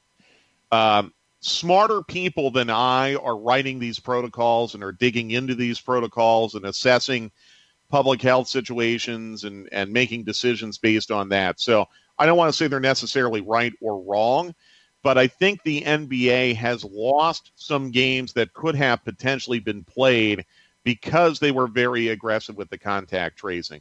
And if you are testing every day and the accuracy of the tests, and that's the other part of it too, is the test accuracy at a level that the league finds to be acceptable, right, which I think is the case in the NBA, then you could probably be a little bit more flexible on the contact tracing end of things. Yeah, I would think so too. J-Dub with an interesting one. Hey, Mike, I've got a pound of ground beef and a fresh pie crust I have to do something with for dinner. What do I make? Oh, okay. Are you open to having additional ingredients, or is it just a pie crust and ground? Okay. Yeah, gotta add more stuff. It sounds like shepherd's pie pie might be coming down the pike. Yeah, and shepherd's pie is like really good winter comfort food, so that's absolutely an option you could go with. But the way I think is, if you have a grill, take that ground beef, if it's really good ground beef, and make burgers. Take that pie crust, get an apple or two, and make an apple pie. Oh, so you split it. Okay. There you go. That's the way I think, because I put such a priority on dessert. But yeah, I mean, John's absolutely right. You could do shepherd's pie. You could do a recipe that my mom used to do called a cheeseburger pie. And there are recipes for that online. But it basically, like if you're into quiche, it's more quiche-like than shepherd's pie-like, where you throw a lot of cheese in there and some eggs and some breadcrumbs and a few other ingredients. You can garnish however you want. I think you'd probably cook some onions and you chop onions, saute them, put them in there as well, and then you could bake it and top it for the last 5 minutes with some really sharp cheddar cheese, and let that cheese melt. That sounds good. That's a fun recipe too. That's junk food, really. I mean, it's not fine dining by any stretch. But if you have a really good grill and you have really good ground beef, I'd take your ground beef and make burgers, and I'd take your pie crust and make a pie. That's great. You took it and you split it off into its own separate sections.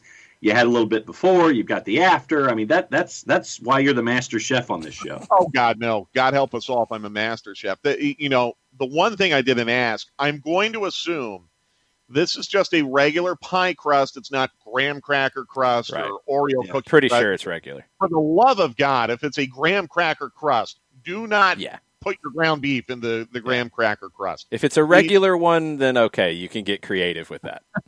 Right. Graham cracker crust, no, don't do that. Good question.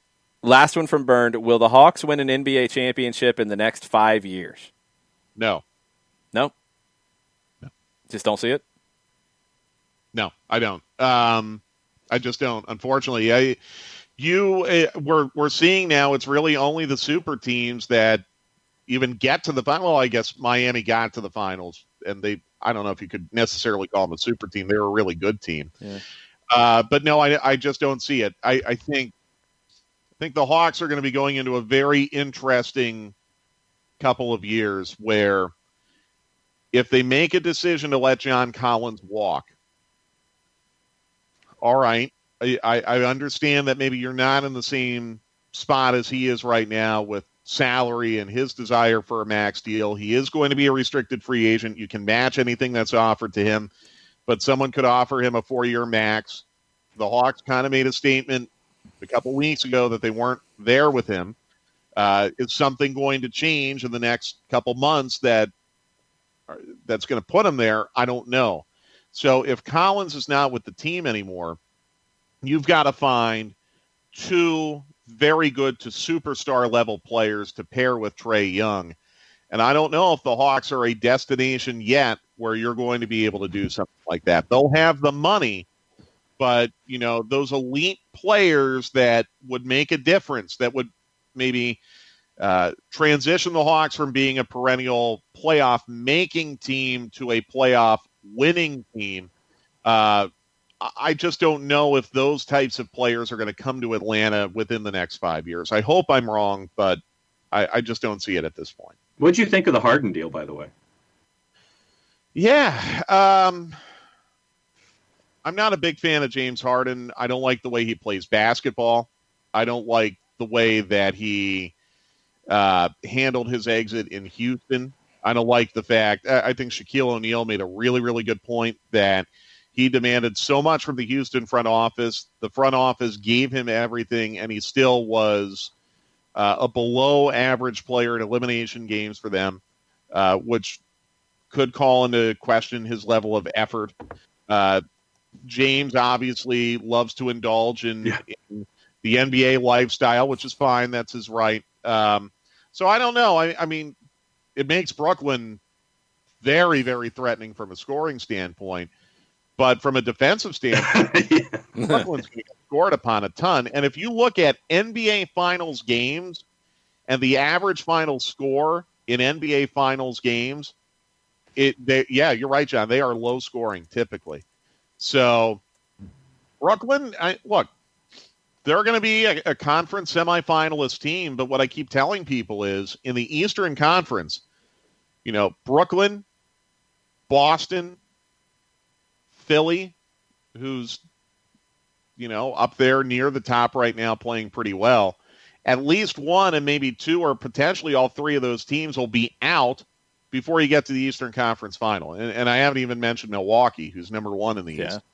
So, it's not like you can build a super team in the East and that's it. You're going all the way to the finals because there's no one else. The parity between the Eastern and Western conferences in the NBA is totally different than it was even 3 or 4 years ago.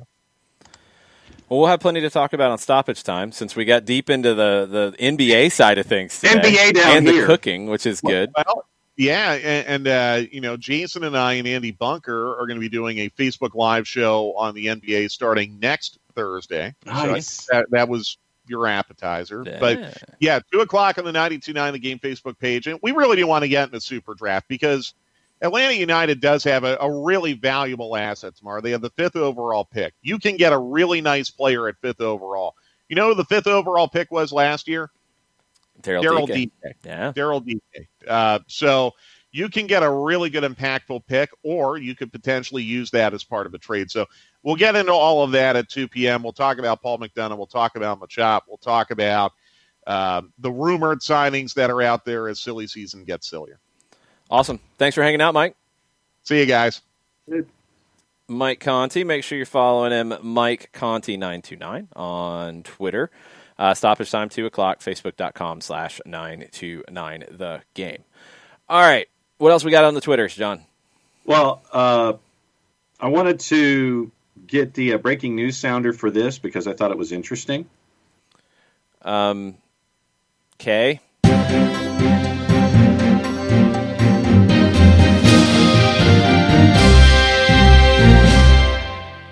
Normally there's a segment on Soccer Over There where you hand me a certain amount of time and I have to have topics involved in that particular part of the hemisphere. Why didn't you request this? Because I just thought of it. Okay. What next? Tuca Ferretti, coach of Mexican top division club Tigres, has been handed a one-match ban for smoking during a league game. What? A photograph captured Ferretti smoking a cigarette on the bench during the team's 2-0 league defeat at Santos on January 18th. Tuca. The referee did not write down the incident in his report, but the game delegate mentioned the infraction, which was used by the league's disciplinary committee to impose the ban. Smoking is strictly prohibited, As stated in the regulations on the pitch, in the technical area, tunnels, and corridors, Ferretti will face a fine that could go up to 8,000 pesos, or like €335, and he'll miss Sunday's league game at Atlas. Ferretti has not spoken publicly about the incident. Tigres president Alejandro Rodriguez said he was surprised by Ferretti's action. Quote, "I would like to believe that it's Photoshop because he looks after himself a lot," he said. "He must have been very nervous to dare do that. Also, it's put out and not lit up. In any case, I don't want to justify it," end quote. Tigres travels to Qatar on January 29th for the Club World Cup. Don't go smoking in Qatar. Please don't do that. Don't do that. Can't you get the gum or something, Tuca, during the game? Can't you find some way to avoid having to sneak a cigarette during the match? You'd think. Man, come on, Tuca. I thought you might be going into this one, and I don't really have a great sounder for it, I don't think. I'm going to double check and make sure I don't have something we want to go with. I might need to pull something for this particular situation. Oh, no, I know what I can use. Hold on. Let's get into it. Now my computer's acting like yours doesn't want to cooperate. I got to scroll for the new one. Here we go. Oh, okay. Ooh, people scored. Here we go. All right. Inter Miami has released a statement. Yes. You get so excited sometimes. That's so funny. This is the statement. I'll just read you the statement because it's not very long. It is Major League Soccer and Inter Miami CF policy not to comment on open litigation, but due to apparent widespread confusion about the case and its implications, the club offers the following remarks. What is happening? In all bold. The trademark dispute between Major League Soccer and Inter Milan focuses on whether Inter Milan can claim an exclusive trademark ownership of and the right to use the commonly used term Inter, standing alone in commercial activity. The litigation does not concern the brand name or brand marks for Inter Miami CF, whose formal franchise name is Club Internacional de Fútbol Miami. Next question, in bold, 2 questions. What does this mean? Is Inter Miami changing its name? Response: the club is not in jeopardy of changing its trademark-approved name or marks. Like I tried to tell all of y'all on Soccer Over There when this came up, you're all blowing it out of proportion. You're all blowing it very, very far out of proportion. They're not going to change their name. They don't need to. It's specifically about using Inter standing alone, which they don't do. That's all. Done. Good on Miami for telling everybody to sit down and calm down. Good job, Inter Miami. I'm proud of you. As you say in these situations, tranquilo. I think they went further than saying tranquilo. I think they told people to sit down and shut up. Yeah, I mean, that's what it's like. Y'all, chill. Because, I mean, that's like, that's what the dispute is. No. They don't need to change their name. They don't need to change their logo. None of that has anything to do with it. Inter Milan is challenging the use of the word Inter as a standalone. So they can't use that. Okay, they haven't. Fine. It's always Inter Miami when they're not going by the full official name of Club Internacional de Fútbol Miami. Yes. All right, on the Twitters, Nathan Pugh was in this morning, and he linked to 2 photos that were released by Squawka Football, both of Fernando Torres. He says, "Oh, Torres, quick and lethal, one of the best number 9s in the last 20 years. Now El Nino is chugging protein and skipping leg day." Well, we didn't see his legs, so we don't know. Maybe he's swole all over. Yeah. He's gone like Bryson DeChambeau Torres. I mean, he's huge in the arms. It's just massive. He's a big boy, yes. Woo. That creatine's kicking in. Ooh, you ain't kidding, brother. Also on the board, Swickster wanted to, as a part of our Premier League discussion, remind everyone that Leicester's hashtag top of the league. So he's happy. Complete with graphic. He's happy. Thank you for that contribution. I know Sweetster is very happy about his Foxes. Yes. Rich Ransom is in this morning. Is it gatekeeping if fan A says, quote, I don't know who the non-popular foreign player who played in a non-popular league is, so I'm going to assume he's bad, end quote.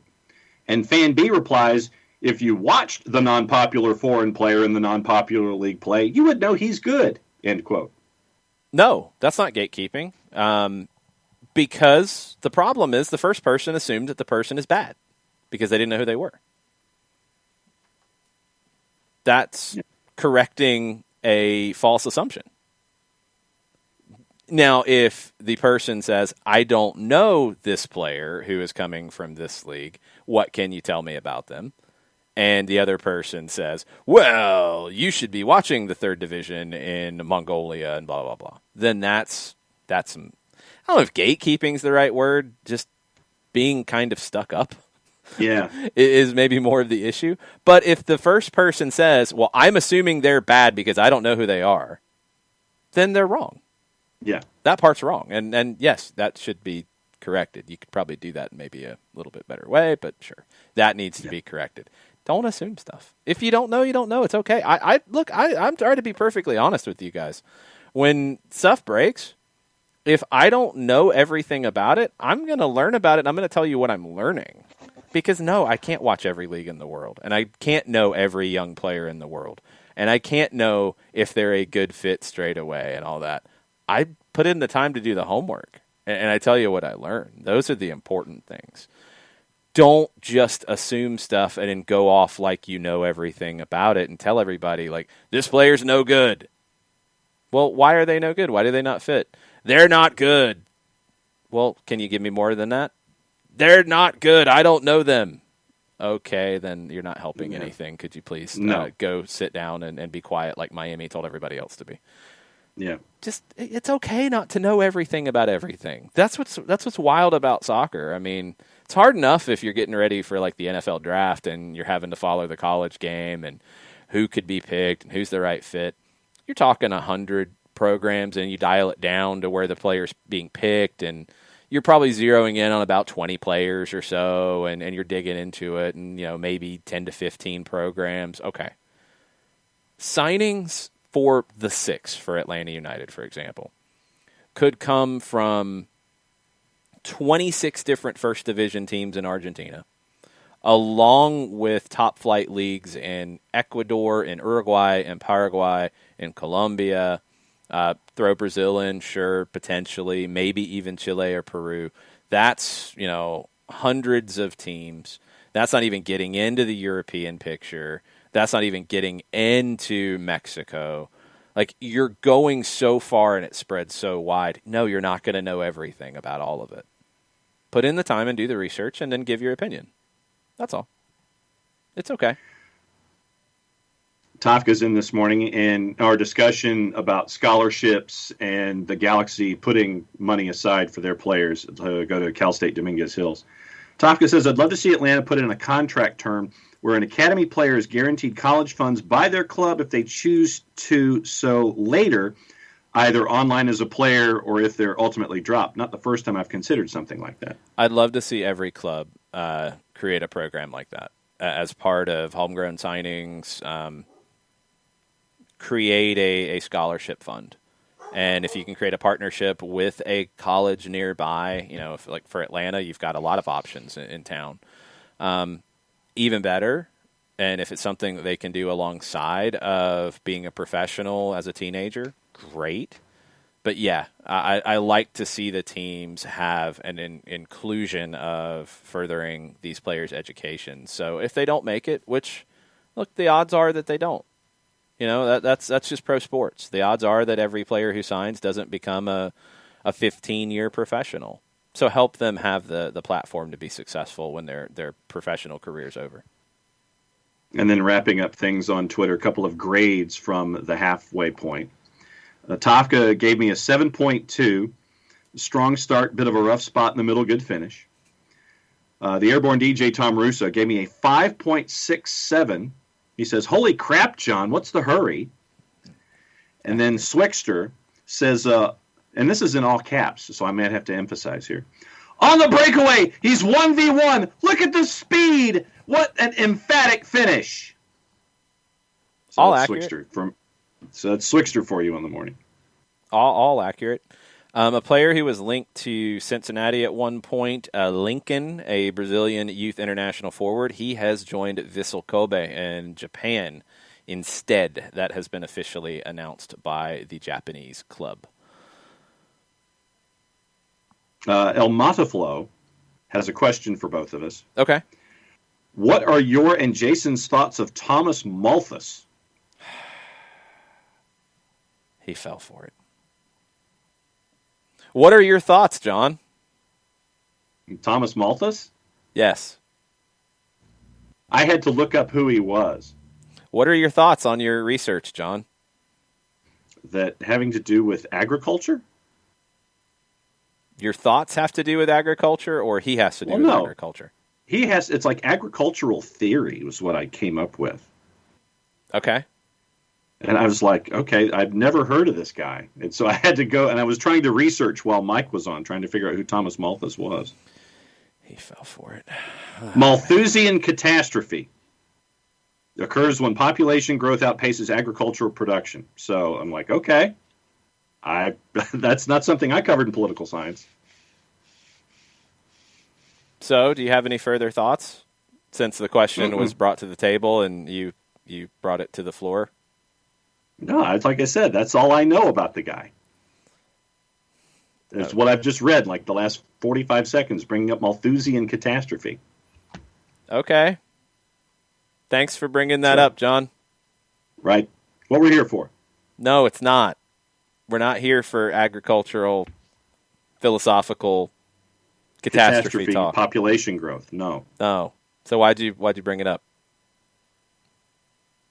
I legitimately, when I saw Thomas Malthus, I'm like, okay, that's not a soccer player that I've heard of. And so I literally did Thomas Malthus soccer player and was trying to figure out who he was.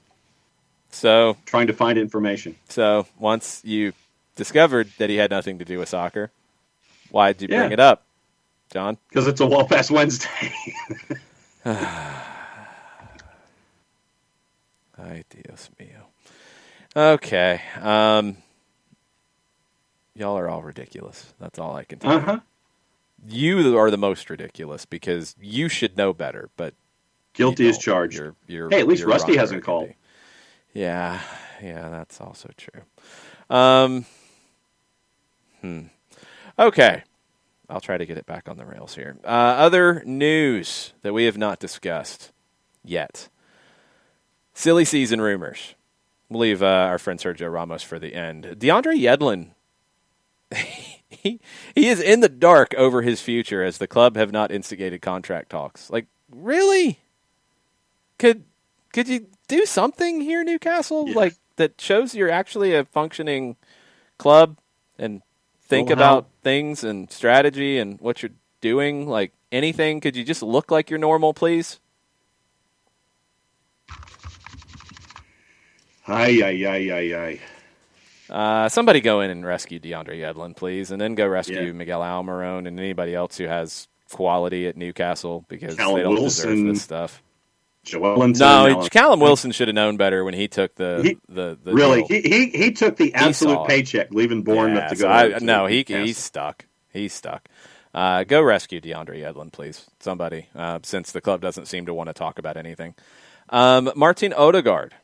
This is getting a little weird. He's asking to leave the club. He was seen as the future and the next great player from Norway, and he's 22 now. And he spent last season at Real Sociedad on loan, did well. He's asked out. That's according to Marca. How they handle it, I do not know. He's not playing. He's not a regular. They're not really counting on him. I don't know if that's on Zidane. I don't know if that is just in general. Madrid's got a few issues, and Sergio Ramos is a big one as well. Guillaume Bilage with a great piece at the BBC. If you don't know a ton about the situation with Ramos and the club and all the backstory, read the piece over at the BBC from Guillaume Bilage. According to Ramos' side, no contract offer from the club. He's out of contract in the summer. He has let it be known that he has no intention of listening to offers. He's not on the market. He wants to stay. He wants to finish his career at Real Madrid. He wants a 2-year deal on what he is currently earning. The problem is there's been no legit offer on the table according to Ramos' side. There's just been informal conversations. He has said that he is prepared to have his money deferred for 2 years and then paid to him interest-free at the end of any new deal. So he would take a 2-year deal for what he is making currently, defer the money for 2 years, and then pay it out.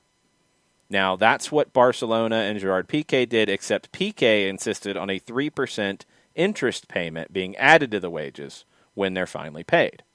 Interesting details here coming out of Balage and BBC. Now, sources close to the player claim that Ramos has been told any new contract is conditional on Ramos, as the captain, helping the club and persuading the squad to agree to a further 10% cut in wages. That'd be the second reduction since the start of the pandemic.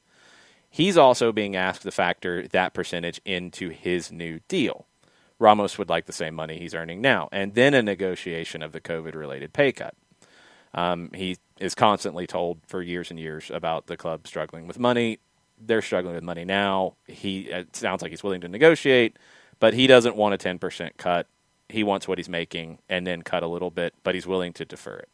All right. Where Ramos is frustrated, and I think it's valid, Danny Carvajal, his money went from 4.5 to 8 million euro per year. Toni Kroos went from 7 to 8.5 million euro in new contracts. So he's like, I'm not even asking for more money. I'm asking for the same amount and not to have a pay cut, or at least not a full 10% pay cut. So the captain's basically saying, hey, guys, I'm the captain. I've done everything possible for you, and you could show me a little more respect. The club see things differently, according to Balage. They claim that Ramos has had an offer on the table since last March, an offer for 1 year that would be the same amount that he's making now. If he wanted to take the 10% cut, they'd offer him a 2-year deal. He wants a 2-year deal. They should figure out how to make him happy and get it done. Yep. It's, is Sergio Ramos the same as Lionel Messi at Barcelona? No, not quite. Pretty freaking close. They should get him on the 2-year deal and figure out, okay, we want this, he wants this, let's get it done. But do the 2-year deal. He deserves that. They should do that. They should do right by him. We'll see if they do. There's been talk about PSG. There's been talk about a bunch of other ones. Hey, Liverpool might need some center back help. How about Sergio Ramos to Liverpool? Everybody'd have fun with that one, right? Yeah. That'd be amazing. And then Mo Salah leaves, so it'd be even funnier. Yes. Danny Ings is potentially being lined up with a move to Tottenham in the summer. Think it happens? I think if Tottenham puts enough money on the table, then I think Ings goes. I know that this season he's had to battle COVID. He's had to battle other injury concerns. And that might drive the price down a little bit from Tottenham's perspective. Right now, it's like this. I think Southampton's been without Ings for 2 separate times this season, one for injury, one for COVID. Shea Adams has had to try to step up in his stead. But I think that the hot start and the injuries to Ings, I think, has reinforced how important he is. I think that Southampton should do whatever they can realistically to try to keep him, although I think that Tottenham probably throws more money at it than Southampton probably has. I think he eventually does go. Yeah, I think he goes. They're going to try to get as much as possible, but yeah, I do think he goes. I'm really curious with how everything finishes out this year in England and what effects it has with all these teams that are competing, that are going to be in the running, that are going to be potentially in the running late. Not all of them are going to win. Are all of the managers out of these teams, are they all going to be back next year? Yeah, in the same places. Guardiola under contract, Klopp under contract, Solskjaer, you would think with what he's done, but who knows? Rodgers, you would think, unless he decides to try to jump up to a bigger club, which I don't know if he necessarily needs to do. Jose, usually you'd say no, but it feels a little different at Tottenham, so maybe, yeah. Carlos, probably. Lampard, it doesn't look like it. And nope. the talk from German sources and European sources is Tuchel's right there, ready to go. His people have made that abundantly clear. He's ready to jump straight in. We'll see how that goes. But then, okay, if Manchester United or Manchester City or Liverpool win the title, what does Leicester do to give themselves a better opportunity to win? What does Tottenham do? How aggressive are they? What does Chelsea do? How much more money do they spend? Do they go try to get, Haaland? Do they try to jump the line and pay a ridiculous amount of money for Haaland? What does Everton, West Ham, Southampton, what do they do? They're going to make moves potentially of sales, but then do they bring some players in too? Like, it could get really, really interesting in England with all of this competition. Well, you mentioned Leicester, and Leicester's on their 8th loan. Yeah, and there's that. And look, this is also part of the conversation in Europe right now, and it's being mentioned in a couple different places. Sports Pro had a piece about it. The Bundesliga is not expecting fans back in the stands until next season. They're not expecting it to happen this season. Christian Seifert has been very clear in that. Also, the Premier League. They love it. They're prepared to bring fans back in. It doesn't look likely. It does not look likely, and that's going to make it tough for some clubs to spend without selling, and for some clubs, they're going to have to sell just to keep, chugging along. Below that top tier, I mean, we're talking about the top tier and how they challenge for titles. Below that in leagues, you're going to start to see more issues. Kilmarnock in Scotland is applying for a £1 million loan from the Scottish government. It's a specific emergency sports fund. They're trying to make sure they can be carried through. Like, that's where they're talking about. That could continue to climb up the ladder with some teams. So you've got a balance. You've got some teams that are going to have to figure out how to keep the doors open. You've got some teams that are going to have to figure out how to sell players. You've got probably more players that will want to be sold than buyers. And you've got clubs that have an opportunity to challenge for titles, but they might need a little bit of help. And do they have the funds to go get that help? They might not. They just might not have that possibility right now. That's where we're at. It's going to get weird for your Southamptons, for your Leicesters, for your West Hams, your clubs right below that in terms of general resources. What do they have to do? Don't know. Games today. And you've got games all over Europe, some big ones. Bayern Munich, they've been able to hold their lead. Gotten a little help for some other teams slipping up. They go to Augsburg today. Should be able to handle that. I would assume the numbers represent that Bayern Munich is a favorite in this one, correct? As we are dialing up the Bundesliga as we speak, courtesy of our friends at Odds Portal. On your phone? Yeah. The power surge. I have to reset the wall outlet for the big computer, and so I'm having to do things. It's like I'm having to look at you and go back and forth, and so that's where sweet. Pretty much, yeah. It's been an interesting juggling act this morning. Augsburg. Okay, so let's have some fun here. Well, let's play cliffhanger. Okay. I don't have it pulled up in front of me. What do you think on the plus side for Augsburg today? Augsburg is in 12th. They're coming in 3 losses in their last 4. They are playing a Bayern team that is stuttering, but the game is at Augsburg. I will go plus 600. You're halfway there. Oh, wow. Plus 12. Oh, wow, it just went up as we're talking about it. Basically, it's now up to plus 1250 for Augsburg today. Bayern is a minus 525, and your draw is a plus 715. I'll take a stinky juice box and throw it on Augsburg because Bayern's all stuttery and stuff, but it's got to be like the worst juice box you possibly have, just because that number is a little bit bigger than I would have thought it would have been. Like the aloe flavored juice box at the back of the fridge that has the expiration date of 2019. That has the expiration date of like 2014. Yeah. Okay. Yeah, that one that like you just missed. It got stuck up under something or something, and you've been wondering what the smell was. That you're taking that juice box and putting it on Augsburg. Okay. Yeah, I'm right there with you. I could definitely, in some props, you can sit there and get the idea of one side with the win and you get the draw option with the other. So I would definitely take the stinkiest juice box I could find and put it on Augsburg today. Yes, I will do that. RB Leipzig hosting Union Berlin. What are the numbers there? RB Leipzig minus 175 at home. FCUB is a plus 530 in the composite, and your draw is a plus 317. Leipzig really needs a win here. They haven't won in their last two, and they've again Bayern's stumbly, so they should take care of it. I think they get it. I think they get it. I think they get it, but I'm not 100% sure of that. You've also got, and we won't get into the numbers on these, Luka Jovic scored twice on his return. Eintracht Frankfurt go out to Freiburg away. Schalke hosts Cologne, and Stuttgart visits Arminia Bielefeld.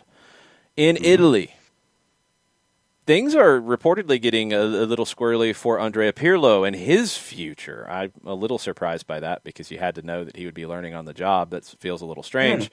But Andrea Pirlo is under the pressure. They play Napoli in the Italian Super Cup. If they don't win the Super Cup, do things get weird for Pirlo? I don't know about that one. What are the numbers for Juventus and Napoli in the Italian Super Cup? Dialing them up right now. Supercoppa Italia. Juve is a plus 150. Napoli is a plus 185, and your draw is a plus 245.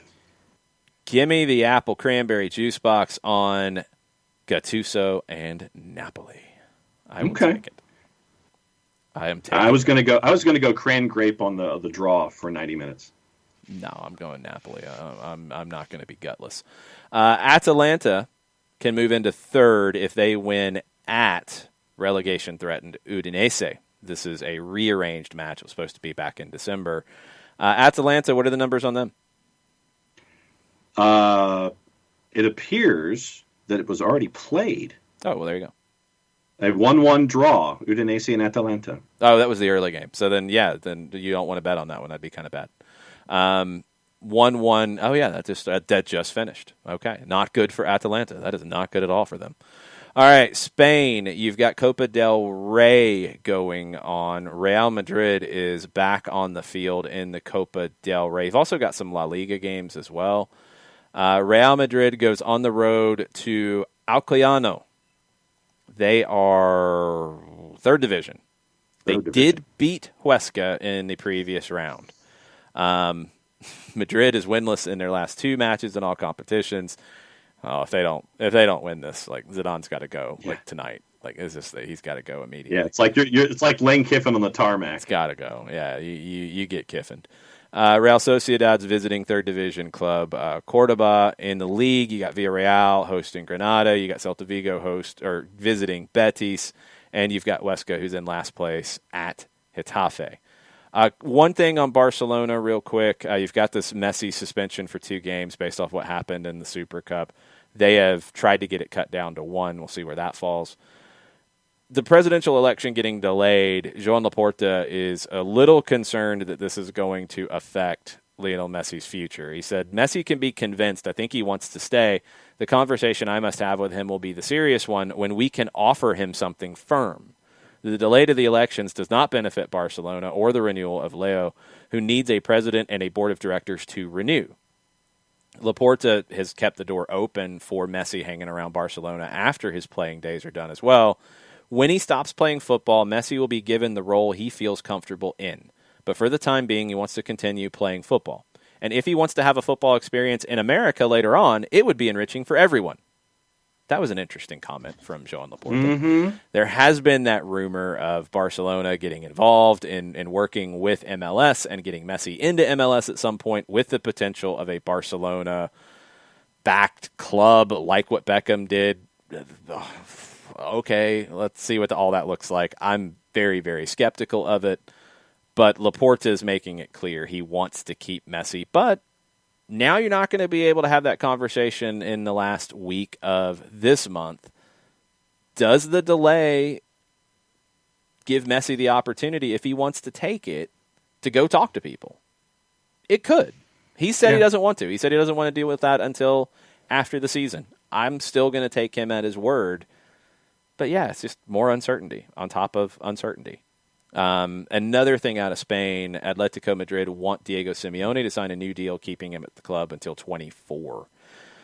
There was talk last year that that would have been his last year. And now they want to re-up because he's the favorite to win La Liga with Atleti this year and got to be one of the favorites for the Champions League this year. They've been that good. And Monteflo says, I don't think Messi would be a good coach. I don't think he wants to be a coach. I think he said sporting director or some talent scout, maybe something in the academy. Yeah, I think it's more of those lines. I don't think it's coaching. I don't think he has the personality. I don't think he wants to do that. I think he wants to be at the club probably for the rest of his life, working in soccer. I think that's what he wants. And if that's what he wants and Barcelona can make that work, you do it. You absolutely do it. In England, of course, the Manchester teams are playing today. Manchester City plays the early game. Manchester United plays the later game. Both of them have the potential to jump Leicester and go back to the top spot, so it might be a little bit of musical chairs. What are the numbers on these games today, John? Manchester City at home minus 357. Aston Villa basically a plus 1,000 on the road at the Etihad. Your draw is a plus 520. City wins. And Fulham at home is a plus 470. Manchester United a minus 167, and your draw is a plus 330. Should be Manchester United winning. Yeah. I would take a not quite decade expired juice box, but I would take a juice box of a flavor that you do not care for and put it on the draw. Because Fulham will put everybody behind the ball and they will play for a draw. It is a possible result here. It would not be crazy to see that happen because Fulham is good at what they do. They're not good at winning games. They're good at taking away things from you. Cassie said a McRib juice box. I might just take the McRib. Just put the McRib on it. I'll take the McRib and put it on the draw here. Manchester United should do it. They should win. The pressure will be on them to win. And, of course, if they don't, then everybody will say, oh, Ole out now.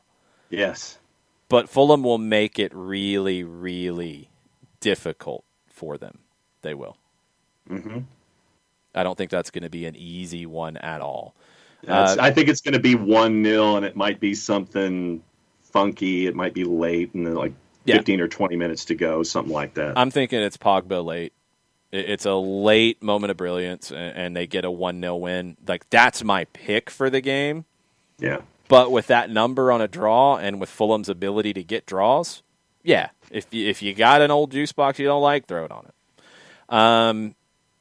Premier League will be the first competition to introduce permanent concussion substitutes for matches starting from the middle of next week, according to the Times.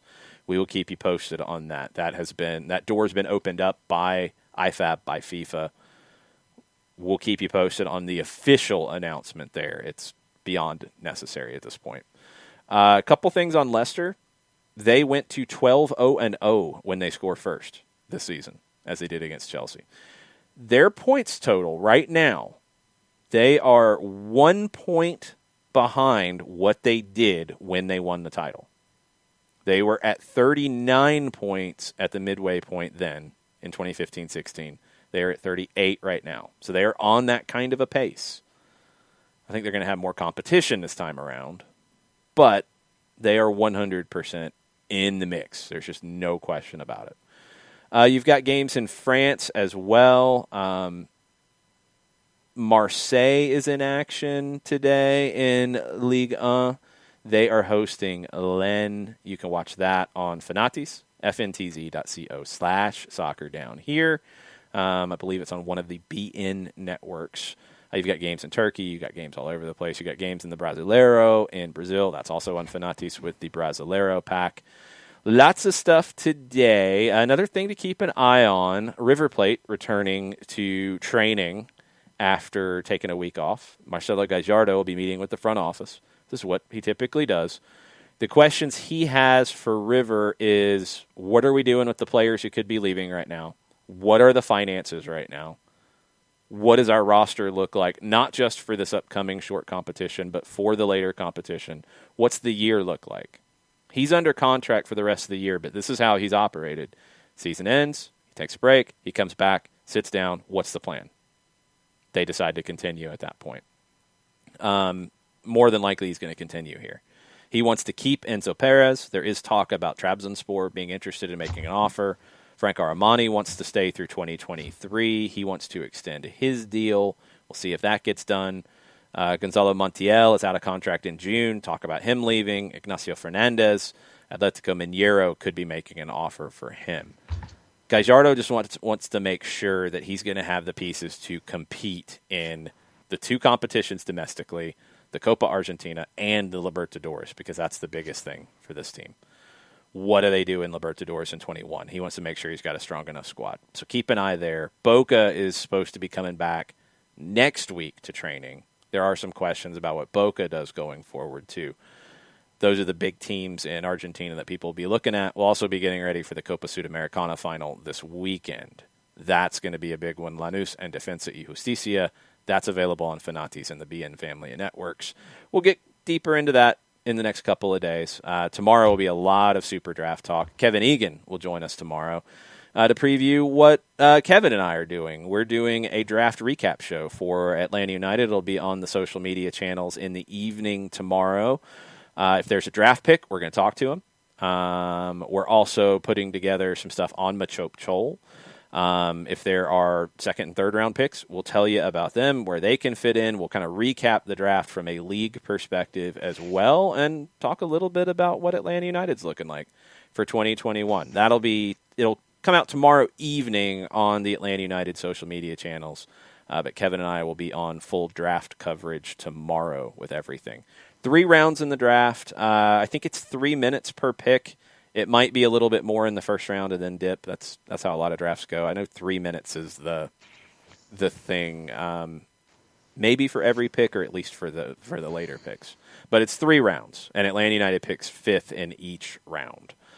That second round pick could be very intriguing. You might find a surprise there. It's been known to happen in this league before and in this draft. So we'll fill you in on everything that happens draft-wise tomorrow night. So looking forward to that. But Kevin will join us on Soccer Down Here in the morning to talk draft and anything else that comes up. 10 o'clock tomorrow for Kevin. That'll do it for us.